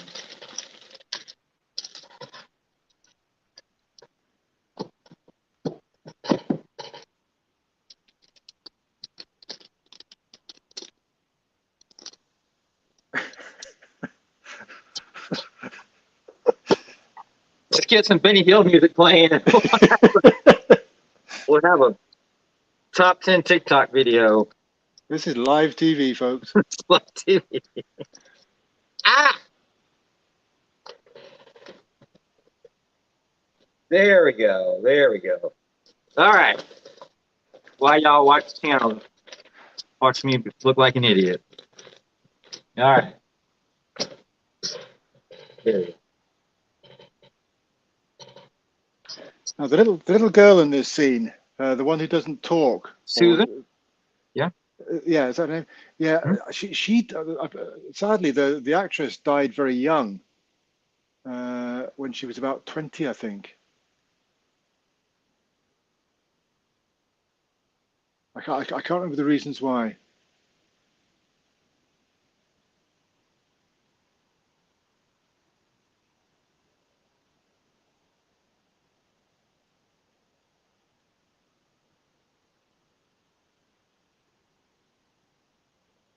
Does Heath Ledger do a good American accent? I always thought he was American. Well, so did I until I heard him interviewed one From time. Australia, is it? Yeah. Yeah.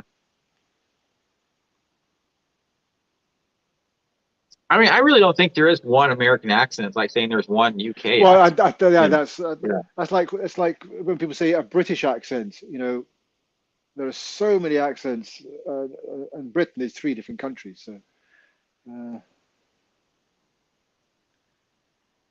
but you wouldn't think that he was Australian trying to put on an accent.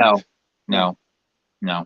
And I don't know what it's about you British people, but like British rock stars, you know, you hear them jibber jabber and they're all British, and then they sing. It's like, how'd you sing like an American when you talk like a Brit? I've never understood that. When Brits sing, they always sing with an American accent. Yeah. There's one Shirley singer Manson, when she talks, I like to understand every third word, but when she sings, it's like, okay, she's fine. Yeah, there's a British singer called Sophie Ellis Bextor. Lovely English singer, been around for about 25 years. But when she sings in an English accent. And it's the only singer I know that does that, or the only British singer I know that does that. What about Sarah Brightman? But she's not really a pop singer. She's more a kind of a Show tunes. kind of soprano, kind of Yeah. opera-ish, kind of, yeah. So I mean, she has done songs where I think she would have sung in an American accent. She did a song version of the theme to Powder. by Jerry Goldsmith. Is that a good score? Powder. It's a lovely score. Okay. Is it I what's? have I didn't see the film. I've never listened to it. So, like, if you had to describe it, how would you describe it? Is it more sentimental or is it electronic or? the score. Yeah. It's very orchestral. Okay. Yeah. That's a lovely score. This is a heartbreaking scene right here. I hate this part of the movie. Just, if I was him, I would probably do like the exact same thing. This guy is so good in this scene as well.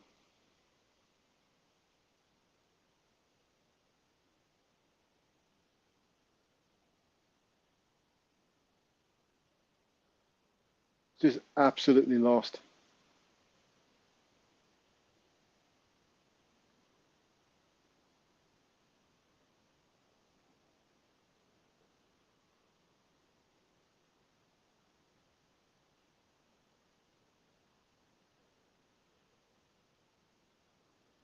I thought the pastor does it.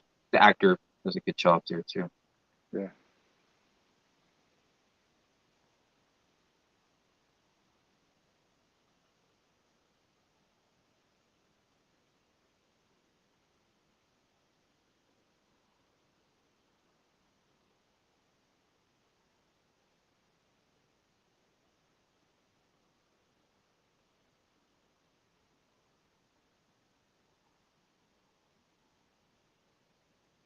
Hello, David. Thank you again for the beautiful prints. I'm beyond touched. I can't think of words or analogies to use. Thank you very much. Hi, David.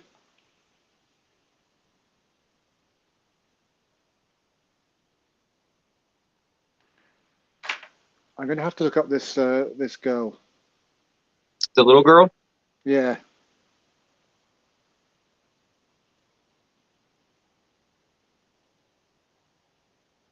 I may be getting a new tablet this week, and then I can look up things too.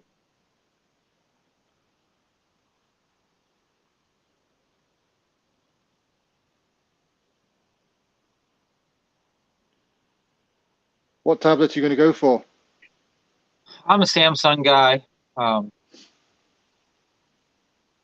mean, this one was fine until it aged out of the AT&T network, which kind of irritated When you me. say aged out, they no longer supported it on that particular model. Correct.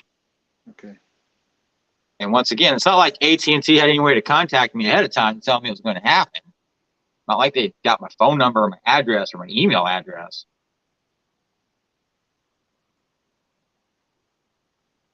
Yeah, thank you, David. Thank you very much for the prints.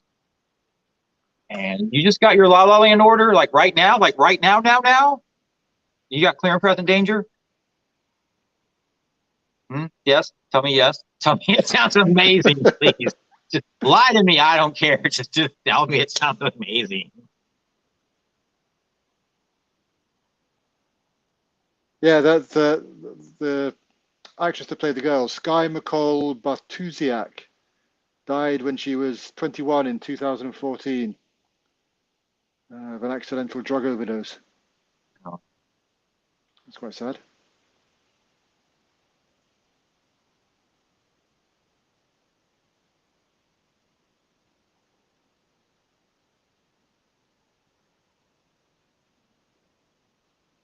Heath Ledger died from a drug overdose.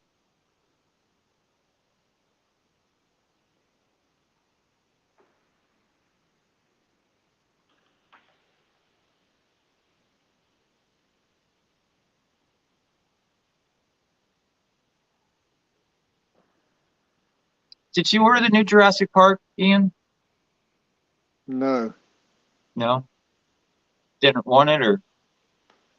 Uh, if it's still around in a month or so, when funds are more fluid, I might look at it. It I depends understand. how much extra stuff is on there compared to the. It wasn't a lot that I recall. There was some new stuff, and then it's remastered again. So Yeah. I mean, I've ordered too much this month. I spent too But much money last month. Like payday yeah, was today, and I had the alert on the phone last night saying my checking account was overdrawn, but it's fine because the check went in today. We're good. nice. But between the trip to DC and then Nashville this past weekend, I had not budgeted for Nashville, and Nashville just completely killed it. And that record player shipped a month early too. That was not helpful. Have you made a decision on that? Are you keeping that? I'm going to send it back, and this is why it doesn't have an. I have to put the needle on the record, and I have to pick it up off the record. I don't have the hands of a brain surgeon, and the record player in the dining room, I have to put the needle on, and every time I do it, it just like fucking skips, and it's just I'm not good at it. And for $1,100, I want to push a button, and it goes, and then when it ends, it goes. So, call me whatever names you want to, YouTube and interneters, but that's just me. I need a button to just push, and it automatically does it. So, Is there a? But you bought that because you wanted to play those 78s, didn't you? yeah, Have you, have you there's other machines out there that'll play 78s. right, but a more reasonably priced, and that has a doot, doot, doot, doot, doot. Yeah, yeah. I take it that's a Audio technical Techniques term. has like one. I think it's 500 or 600, and I'll be just as happy with it. And that one you can plug up to a computer as well. This one you cannot. So Okay. So you'd be able to you don't rip stuff to I listen to don't, but though, I do also you? don't have a way to do it. So it's like I don't eat cheeseburgers at home because I don't have any to cook. So Fair enough. yeah, David ordered Jurassic Park, Patriot Games, Clear and Present Danger, and Glory. Okay, I think you Oh, bought glory. Glory on my recommendation. Do you know what? I almost bought Glory today. I ordered my last CD today for a while. So and it was a toss up between Glory and the thing that I actually ordered. What But you'll did you see. order? Do I tell you? Yeah, I'll tell you. I ordered Space Camp. Okay. So I'd like to say it was a 50-50 thing, but it wasn't. I wanted Space Camp. So We got 3 versions of Space Camp, or is it 4? I think it's 4. I've got the LP. I've got the original Intrada CD. I say original. It might be a re-release one. Let's have a look. Anders is still waiting for Willow and Jurassic Park. I hope it gets there soon, my friend. Yeah, I'm still waiting for my Willow as well, but it's in the UK. Yeah, that's the Space Camp one that I have Yeah, from Intrada. I've got that one.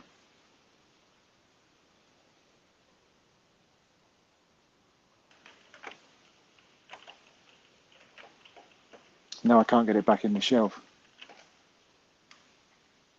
David says Willow sounds amazing, and he also says you'll like it, Anders Falk. Yes, that sounds amazing. Oh, sorry. Hi, Anders. Sorry.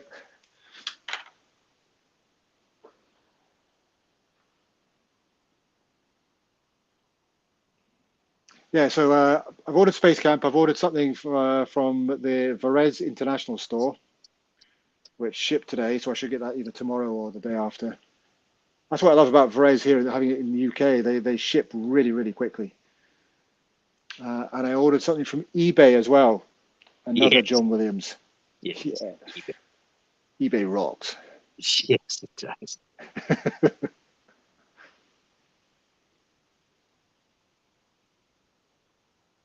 This gets me every time, this scene. Yeah.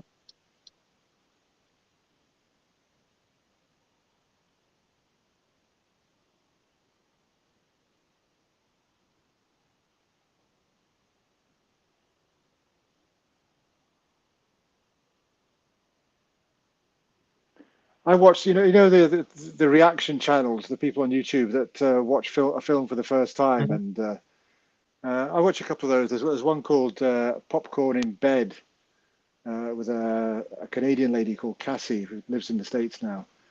that she's there's so much stuff that she hasn't seen. But her and her sister watched this the other week. I think it was last week or the week before, and it absolutely destroyed them. They were in floods of tears almost all the way through the film. I mean, they thought it was a great film and they loved it, but it was hard to watch them watching it.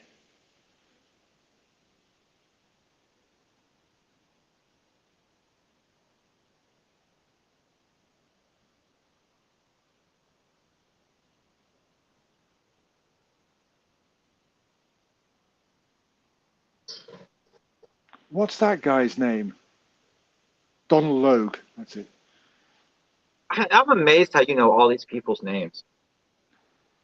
I watch a But lot of films, and I read about films. I just soak it all in. do you ever wish you'd gone to film school? I do. I do. Would you want to have been like a director or DP or producer? Or... I always thought writer, but I can't write for shit. But I don't know. So just something. I don't care. You know, I would have loved to have been something in that world.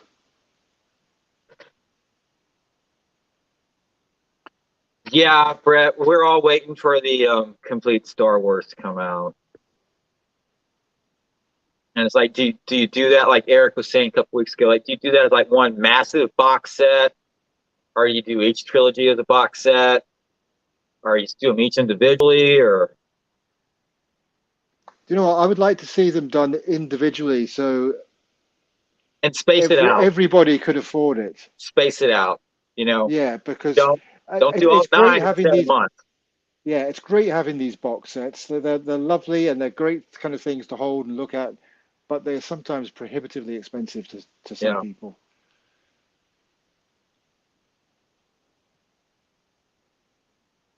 I just got the Ben Hur 5 disc set a couple weeks back. That's a wonderful set. I haven't even listened to it yet. I've been distracted with other things that have been coming in, but I think I I mean, paid $40 for it. I think yeah, I it's remember you it's a saying cheap price. Yeah, that seemed like a good price for that. Yeah, yeah. it's an odd one as well. I mean, it's got the complete score and lots of alternates and all this kind of stuff, but it's got re-recordings on it as well, done by you know, other orchestras, which came out at the same time, you know, as part of the kind of the marketing drive for the film. So,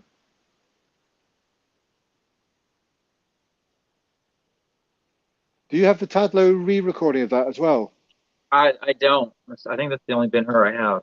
Well, I Right, say I may have it. that's really good as well. I always thought the scene of him riding a horse into a church. I'm like, he's just a punk bitch for doing that. He shouldn't do that.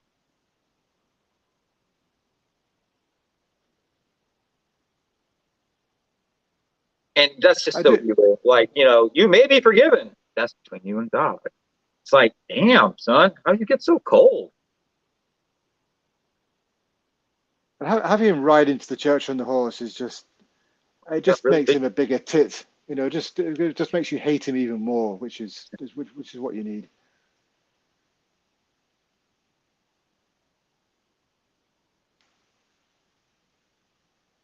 He never really raises his voice, does he?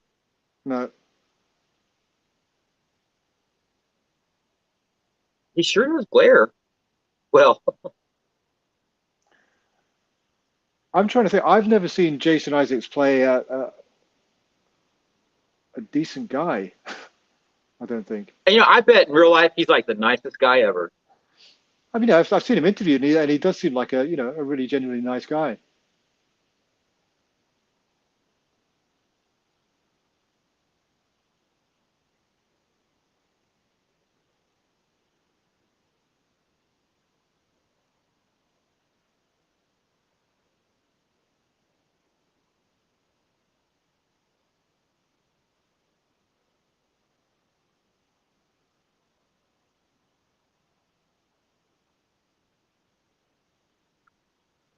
And if it's any consolation, they say you'll die from smoke inhalation before the fire gets you. Oh, that's nice.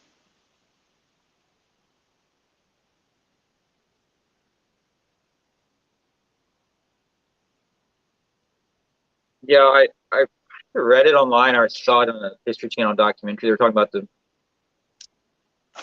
Middle Ages, and they said when they burned people at the stake, the rich people got wet wood, so they would die from smoke inhalation, and the poor people just got dry wood, and they actually Is that did burn. true? They actually did burn alive.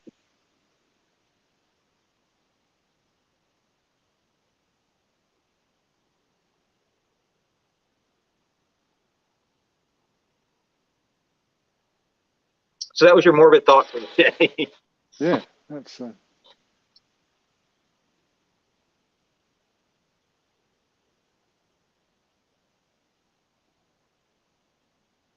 Those horns, man, those horns.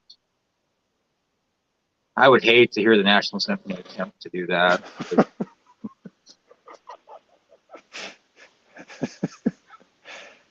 That was the same orchestra that did Toy Story. No, that was the National Symphony. So The National. what was I'm sorry. what was the orchestra that you went to see the John Williams concert? The National Symphony was at the Kennedy Center last month, and I did see Nashville attempt to do a John Williams concert a couple years back, and I just walked out on that. I was like, no, no. Okay. I was like, I will never go back to the National Symphony for as long as I live. But I did go back this Sunday. I took Rose. We went to see Toy Story, and they did a fine job. I cannot fault them. I did not hear any flub notes. My only complaint is they were a little bit loud, but I think they were spot on. I'm When you not say they saying were I would trust them. I don't trust them to do John Williams, but something a little bit easier. I think they'd be okay. when you say they were a little bit loud, were they They were. amplified in It some was way? just loud. It was loud, What and they were I've blowing never harder into the instruments? do it. They were blowing harder into their instruments? I well, they got everything mic'd, and they just got the volume turned up too high on the speakers. Oh, okay. Um, I keep forgetting they were showing the film at the same time. yeah. David says this That's channel is such a wealth of knowledge. Well, you got two wise people on here.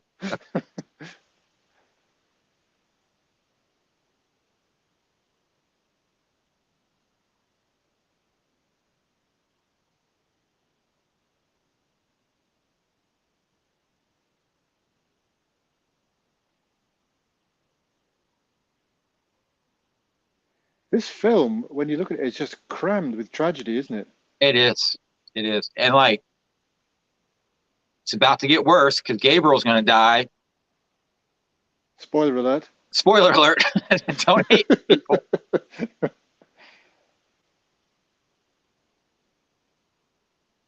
Because, yeah, when he fired up the church, I'm like, no, they're not. No, no. What? Crap.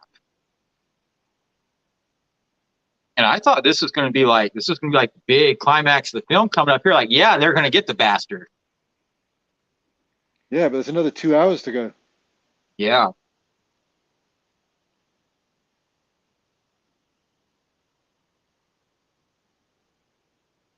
Have you listened to your Tombstone score yet? Not yet. I've put in a lot of music in the past week. I've been kind of stuck on Willow for the most part. I must admit, I've been letting Nixon seep into my soul. What a fantastic score that is. I love this piece of music right here. It's just so driving. Yeah.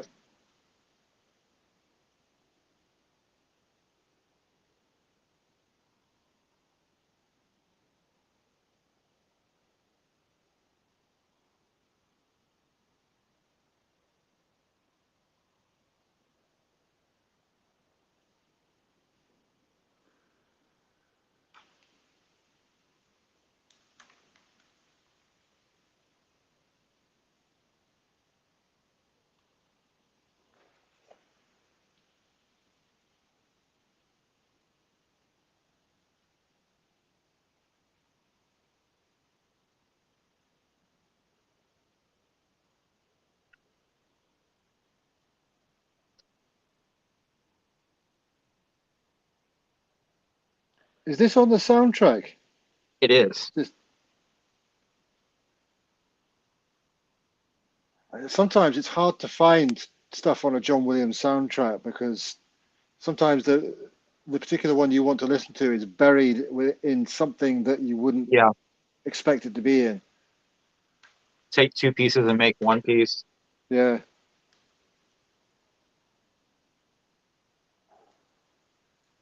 I was so sad when Preacher Man got killed. Yeah.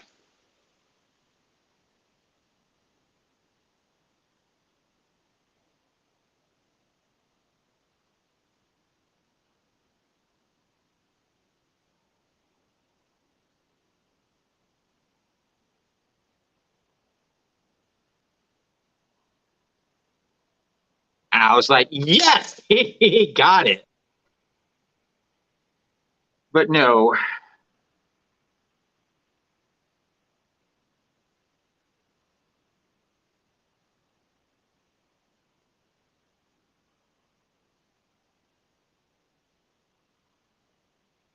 Andrew Jackson got shot in the side in a duel one time. He said it was because he had on a baggy coat that day. The guy misjudged where his organs were. So go baggy coats. Well, he was lucky. Yeah. I'm sure it hurt though. Oh, sure. He didn't care. Andrew Jackson was beast. And you got that haunting horn, which doesn't seem to accompany anything good in this film.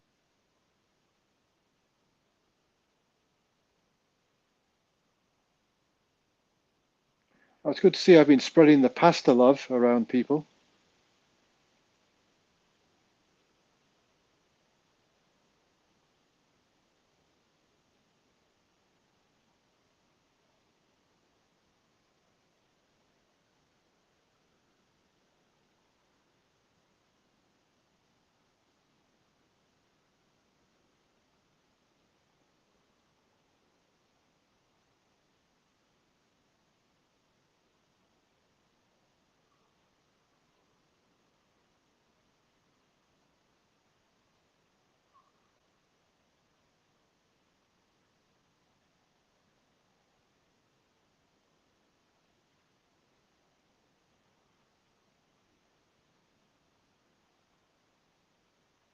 I suppose he could have died from an infection, a couple of days later.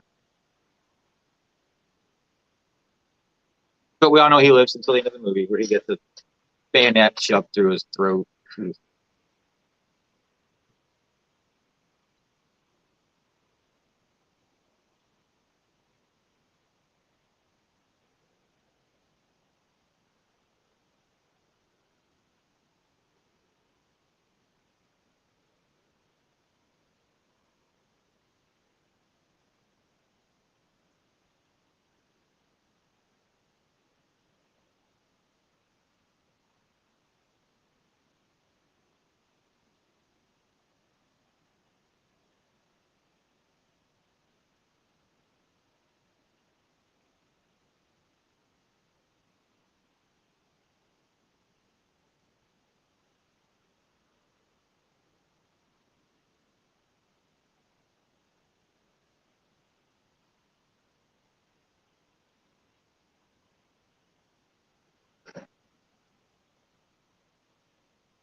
Don't go. That's heartbreaking. I think that's me every time I lose a dog.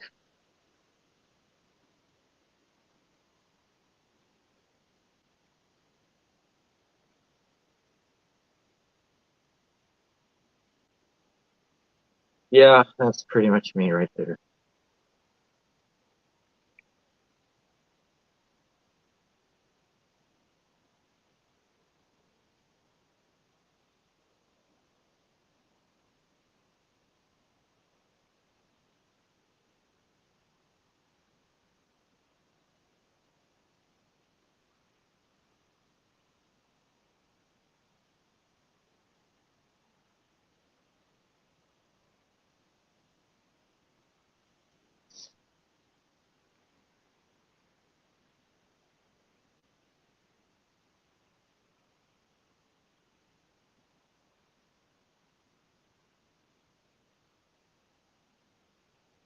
Chris Cooper's always good. Yeah. I think I first saw him in American Beauty.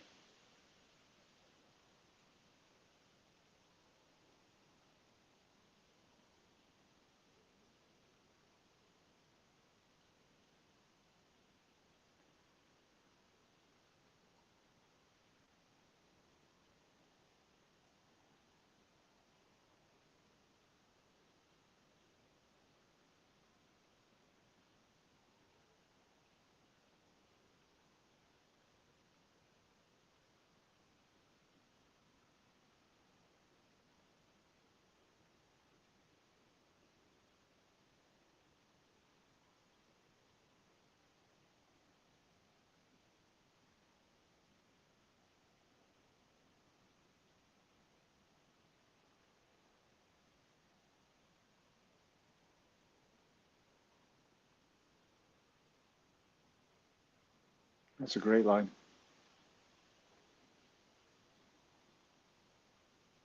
Anders was working in Charleston, South Carolina in 2018, where parts of the movie were filmed. That's cool.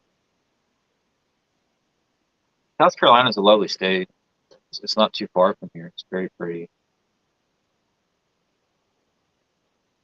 Davis says Chris Cooper is always good, especially like in October Sky. I have not seen October Sky. No, neither have I.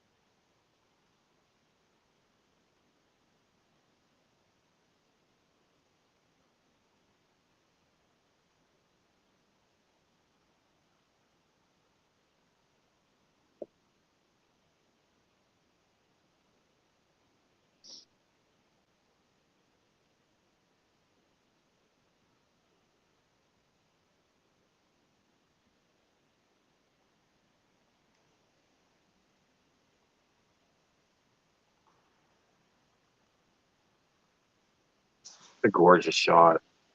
Yeah.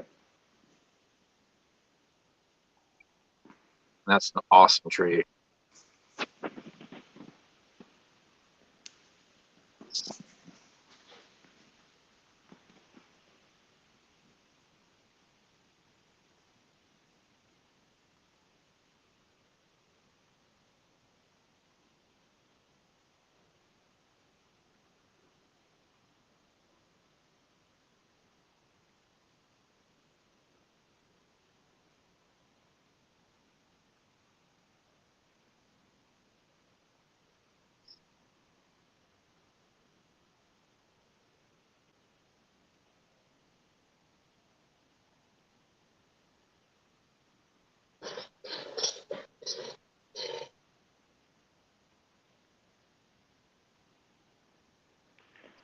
I don't know I why know the that. Patriot doesn't get more play at concerts, especially in Boston. You would think Boston would be busting that out every show.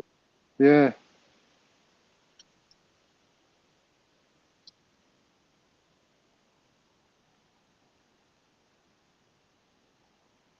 I don't think they made a recording of it until this CD came out. The CD came out like 3 years ago, I think, 4 years ago. And I hate to say it, but it's not a good rendition of the theme.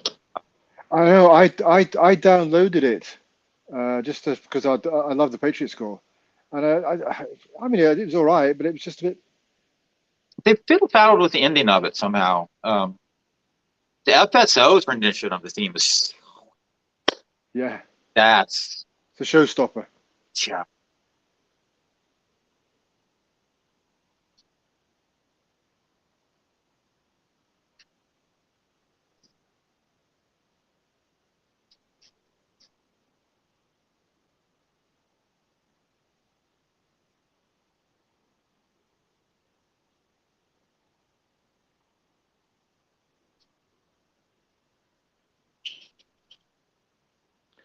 When it comes to watching a film, I love that aspect ratio, that 2:3:5 to 1. Just Yeah, that shape. To me, that's I'm watching a film when I see that that's the shape. film.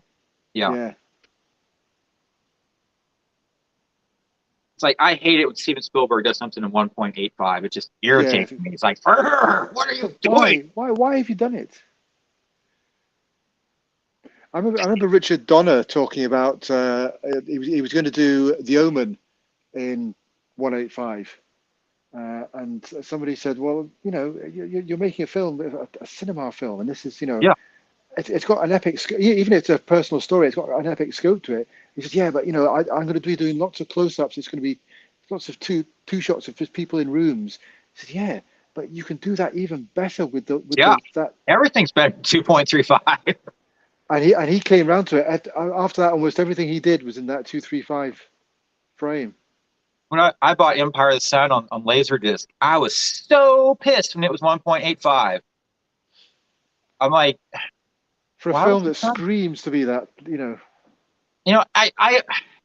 Maybe if you want to make an argument for when Jim goes up and he like, fondles the Japanese Zero on the runway and the sparks are doing the little thing now I would be better than 2.35. Just, Yeah, I agree. and I think Jurassic Park would have been better than 2.35. Okay, you wanted to make the dinosaurs taller, whatever, man. Just stop making excuses. Just, just say it. Everything will be better than Everything would be better than 235. 2.35. And it's like those people that take pictures with their cell phones, like north to south. Man, dude, east to west, man, east to west. Well, you did all your videos for about I 400 didn't know how years. to. Just I didn't because every time I went to StreamYard, it would never rotate. I finally figured out how to rotate. all right, okay. Yeah, but like all my cell phone pictures are east to west.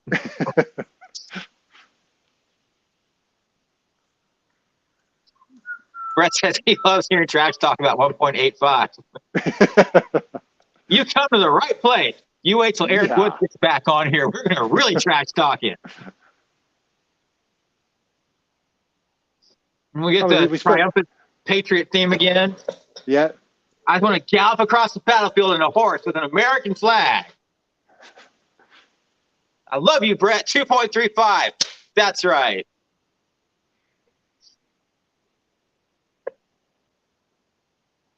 That's why it always confused me. You know, there was a period where when a film at the end it said filmed in Panavision, you thought, yeah, oh, yeah.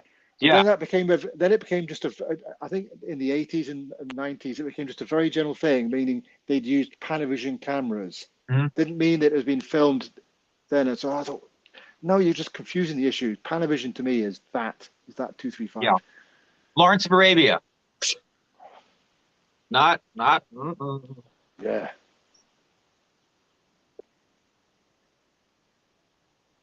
And then you get things like Ben-Hur, which was, I think, was it MGM camera 65, which was even wider than 235. I think it was 256 to 1. Oh, that was a revelation when I first saw Ben-Hur and its correct aspect ratio. Oh, That's how I feel about The Empire Strikes Back. I was like, I got down well, Laserdisc. I was like, I must admit, it was a revelation when stuff started coming out in widescreen. It was like, what have we been missing? A lot. yeah.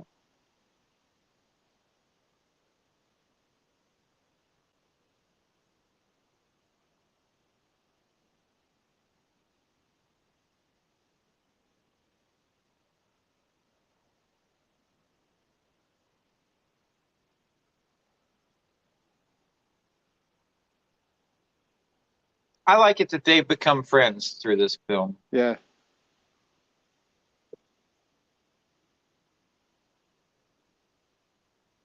People say there's lots of cornball stuff in this film, like, you know, them becoming friends. There's the bigot, the kind of racist guy that becomes friends with the African American guy. I love that kind of stuff. If If they you do it, if they serve do a it right, combat with someone, though, you're going to become close, right? yeah, yeah. But when you do that kind of stuff right, it just works.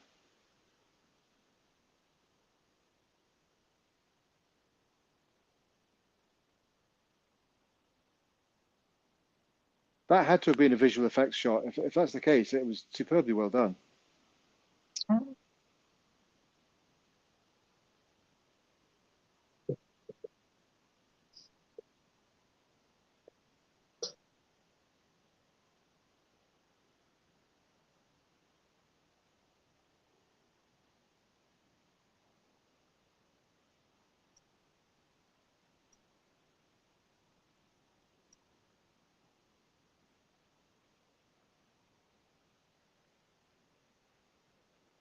Do they have Revolutionary War reenactors Not as in the much as States? Civil War. Civil War's the big thing, isn't it?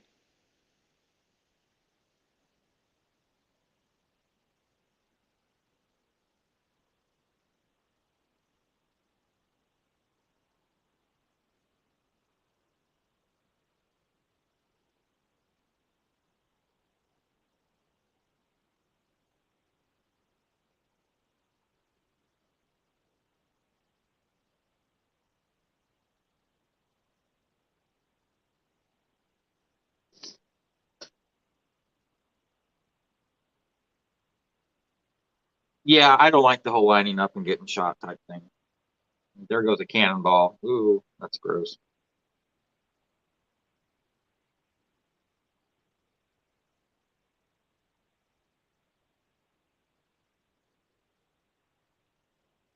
He just threw his spyglass down. Do you see that? I missed that. Did he throw it down? Did he? He just threw it on the ground. He's like, "Fuck this, we're going."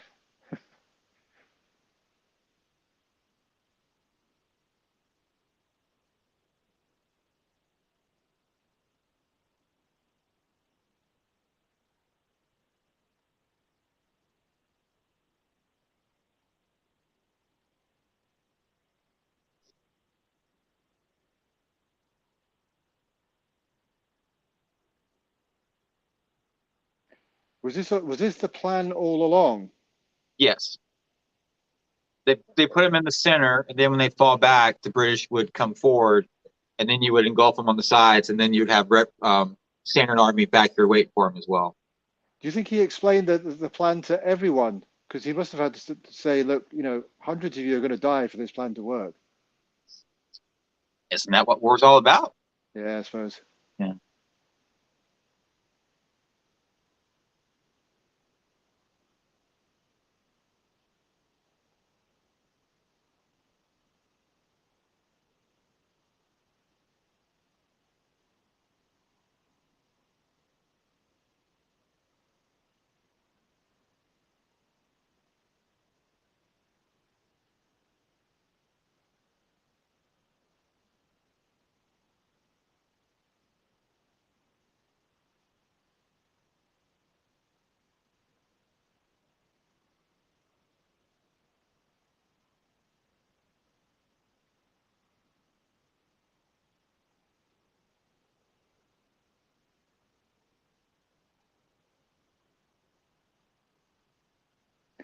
Always makes me wince when I see a horses falling in a film. Yeah, I know what you mean. I know it's not as bad as it was when, kind of years ago when they used to put tripwires up and all sorts of just crazy things.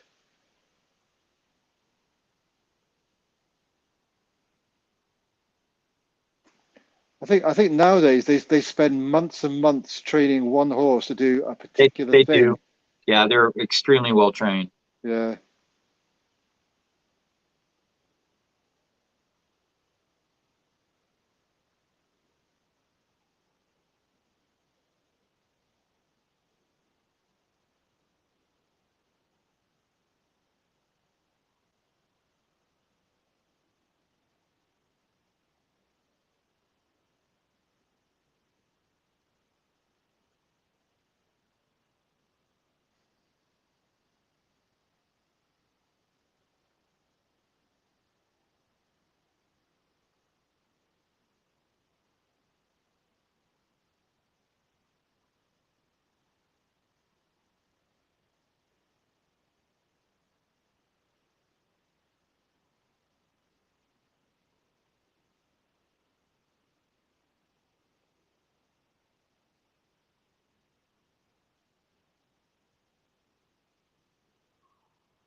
Man, what's more American than Mel Gibson running with an American flag in the battle?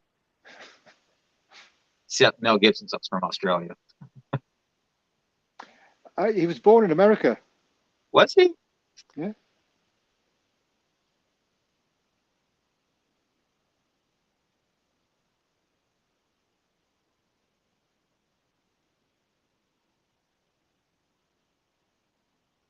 Listen to the score here.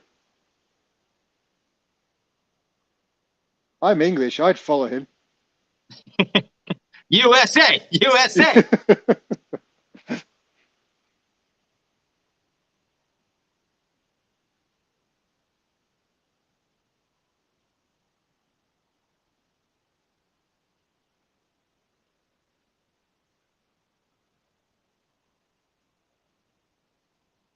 Do you think the score's got enough volume to it here? I think so. Yeah. Do you think? Why do you think it's underpowered? A little bit. I mean, not much, but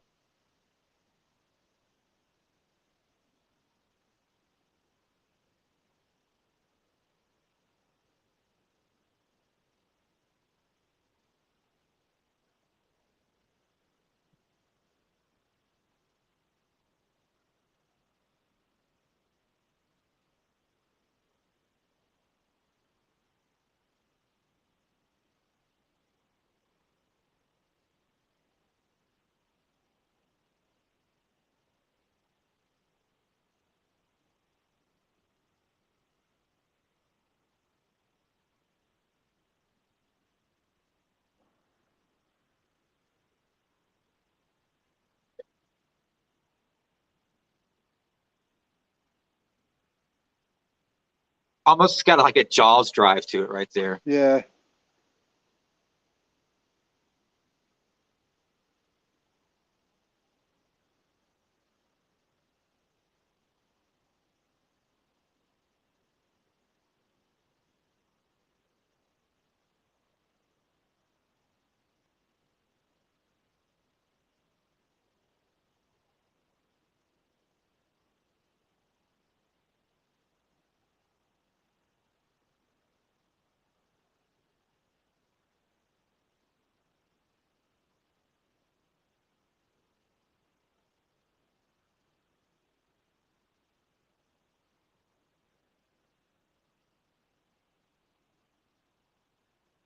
So, would you rather have saber or tomahawk? I suppose the saber's got a bit more reach. Yeah. How many tomahawks do I have? Do I have an unending supply? Or do I have tomahawks with really long handles? Wouldn't that be a battle axe Yeah, I suppose. or a pike? I'm just trying to think. I don't want the other person to get that close to me. Yeah.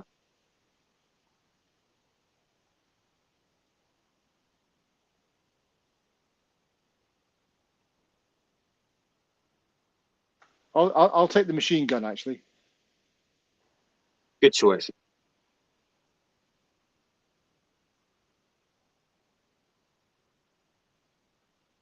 And now we get back to the horns. We were just on strings there for like the longest time.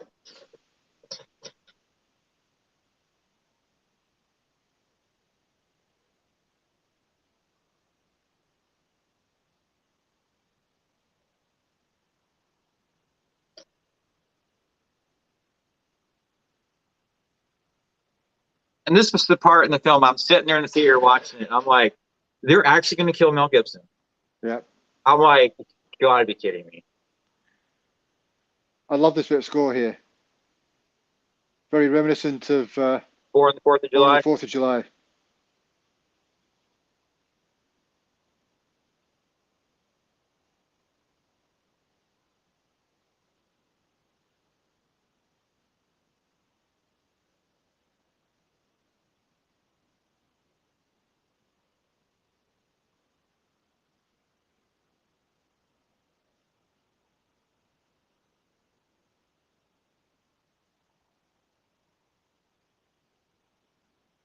Wow.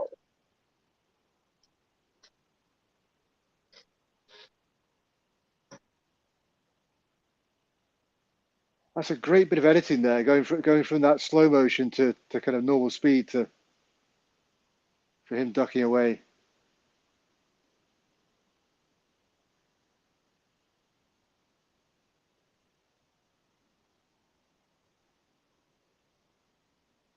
I read on the internet they color correct a lot of the scene for network television. They make the blood brown, so it looks like they got mud instead of blood on them, which Yeah, yeah. I, doesn't. I noticed. I noticed they did that with some of the Matrix trailers.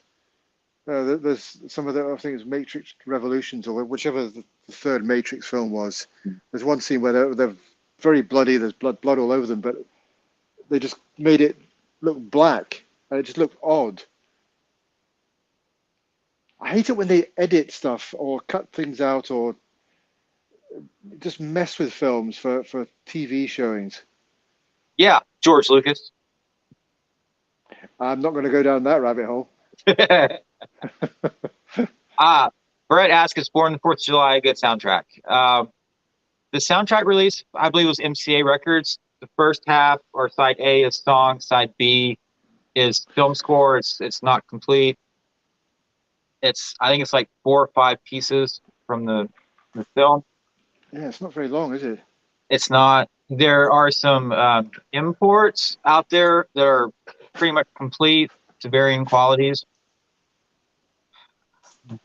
I don't know why there hasn't been a completed version from La La Land or Entrada, or I mean, anyone offer it, I would gladly buy it. But it is a good film score. There's not a good presentation of it. Yeah, That's, there's only that's about the problem. 25 or 26 minutes of score. Yeah.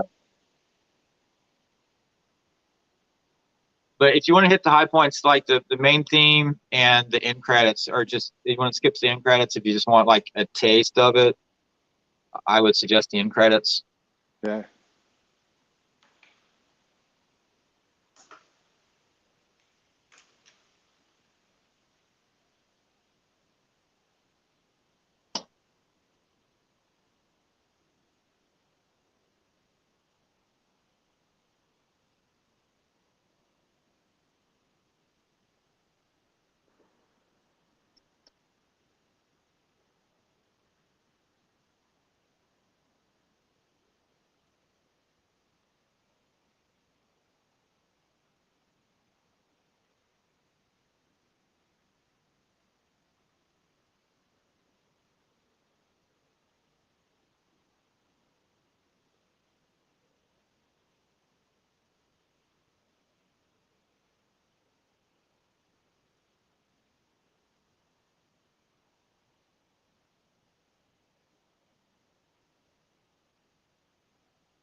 Mhm.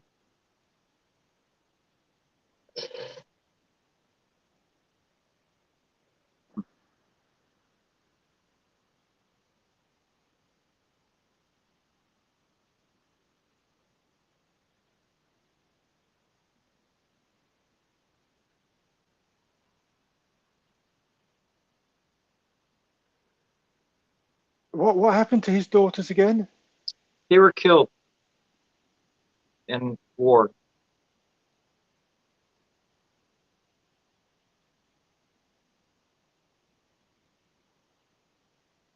I guess he would go back to France and get caught up in all that French Revolution stuff, and Yeah. probably wouldn't end well. He has a bit of a sad finish to this film. No family to go to, and he's just by himself.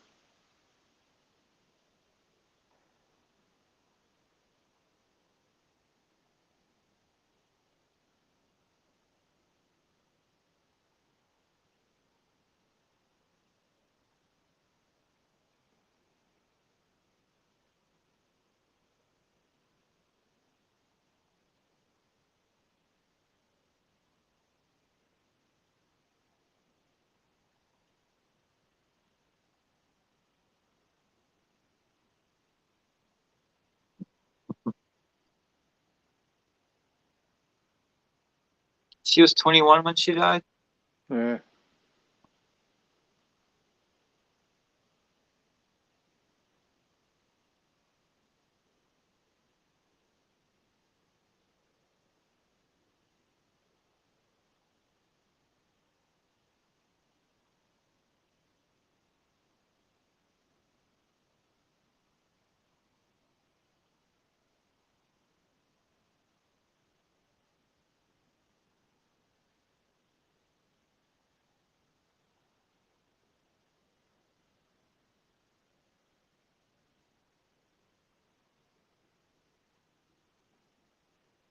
This is one of the few John Williams scores to feature acoustic guitar as well.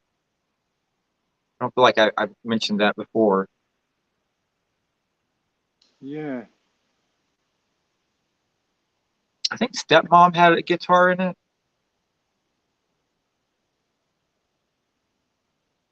Do you know what had an electric guitar in it? The Eiger Sanction. Yep. Which surprised me when I was listening to that the other day. Which is wonderful, by the way. The I Eiger was going to Sanction. ask if you're enjoying it. Yeah, it's a wonderful Yeah. score. It's Yeah. like miles and miles better than the original Verseribian release, which I adored for years because that's all I had. And the expanded release came out, I'm like, oh my God, it's got so much more music on it. Like, I must admit, if I say my tastes become more diverse and kind of they expand as I get older. Maybe 20 years ago, I probably wouldn't have liked the Eiger Sanction score as much. I wouldn't have been into the kind of the jazzier elements of it. But I was walking around at the weekend listening to it, and it was fantastic. John Loved Williams it. got some great stuff from the 70s, and I'm not talking Yeah, Star Wars. Yeah. yeah. Well, I must admit, it's been quite a while since I've seen The Patriot. I was going to watch it at the weekend just to prepare for this, but I thought, no, if I'm going to watch it, I want to experience it again for live.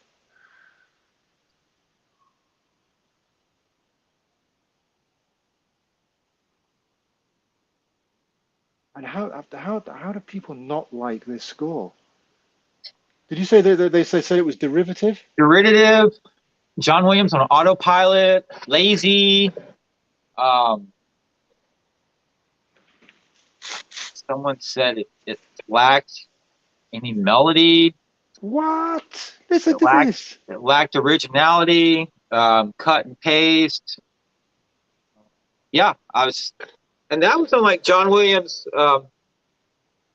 like chat forum things online, and a couple of critics as well. He got an Academy Award nomination, and okay, you can throw it up at me like, well, John Williams always gets an Academy Award nomination. True that, but he still got it. I think Brett is right. They are on drugs. I think they are on drugs. Yeah. Probably cold medicine that they bought over the counter that they shouldn't be using like that with 5-hour energy drinks. Don't do that, people. It's bad for you. Or as some people in the UK might see, that they're talking bollocks. Yeah. I don't know what that means because I don't speak British, but it sounds like I don't want to do that. Yeah.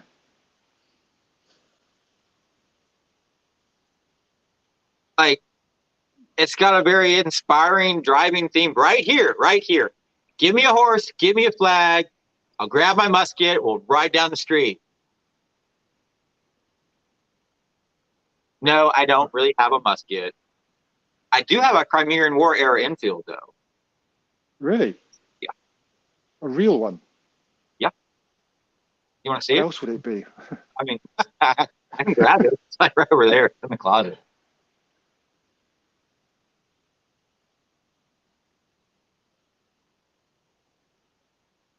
Yeah, I bought it from an antique dealer, and he's like, yeah, no one wants it because it wasn't used in the Civil War. And I'm like, okay, so what's the problem with it? He's like, well, it was used in the Crimean War. I'm like, okay, so, and he told me, he's like, yeah, everyone wants it because it was used in in the Civil War or the war between the states, the War of Northern Aggression, whatever you want to call it. But he said if he could have shown that it served in the Civil War, he could get 3 times as much for it. I'm like, well, I collect British weapons anyway, so I'm okay with that. So, how much do you want for it? An interesting history that it was used in the Crimean War. Yeah. I love this brass here.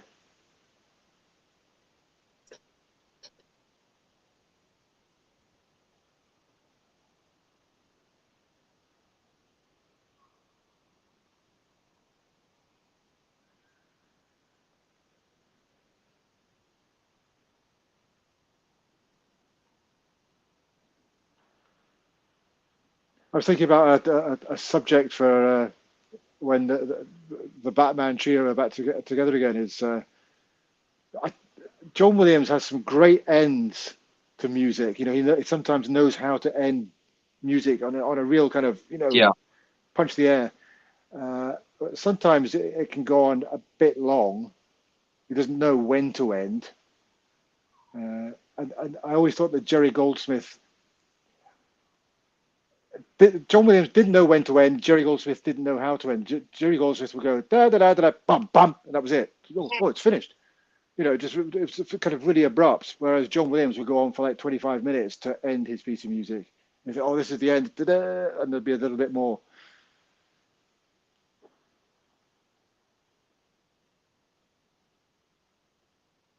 Do you know Maybe what I've never John is heard? more of a grammarian composer. A what composer? Grammarian, like if you're like really good with writing and words and phrases and conjunctions and prepositions and all that stuff, and you got to loop it all together and circle it around, and then you got to tie it up in a bow and put it on the table. That's like John Williams. Oh right, okay, yeah, Yeah. yeah. That's a nice way to put it.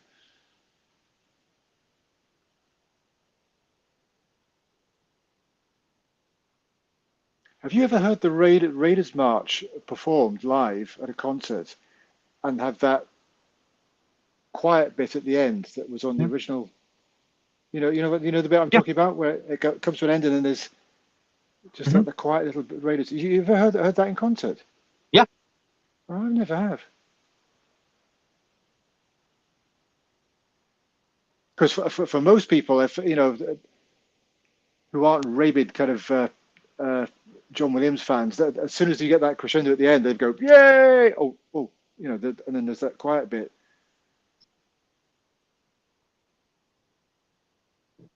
And that was the Patriot. Happy 4th of July 1 week late, everyone. Thoroughly enjoyed that.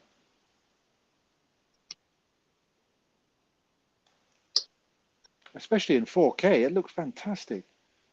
I thought it looked pretty good on my tablet in HD. I think I downloaded it in HD.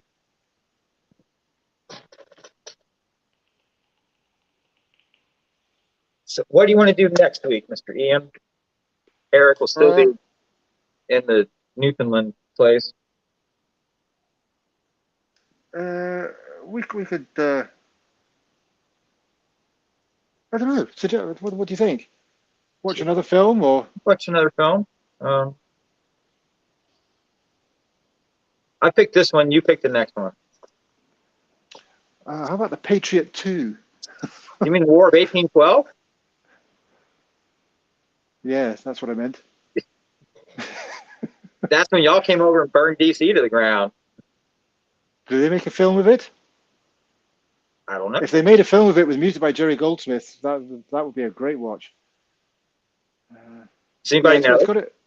it's got to be next week's got to be a film with music by Jerry Goldsmith. Okay. Well, he did well over 100 films. I So know. It's got to be something that you haven't done with Boomer either. So how long did my tablet last? I've had it a little over 2 years. It's just not 5K compatible. So AT&T is going to if it ain't 5K, it ain't with AT&T anymore. So that's a shame. okay, David is saying L.A. Confidential, and Brett is saying The 13th Warrior. I have not seen either of those, but I do have the soundtracks. LA Confidential would be a good one.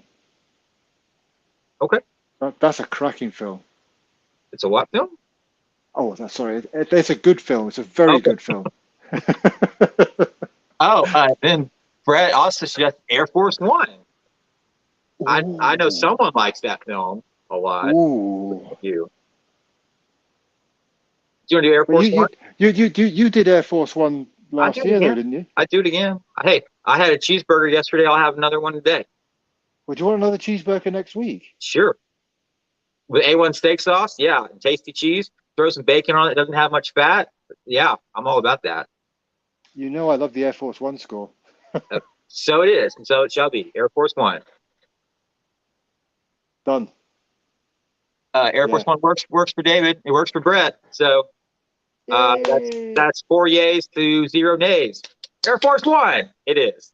Yes. Yeah. Get in. We're rubbing this in Eric's face. Like, yeah, you chose to go on a family vacation. Yeah, take this. We're doing all the good films. Yeah, that'd be great. Yeah. Cool.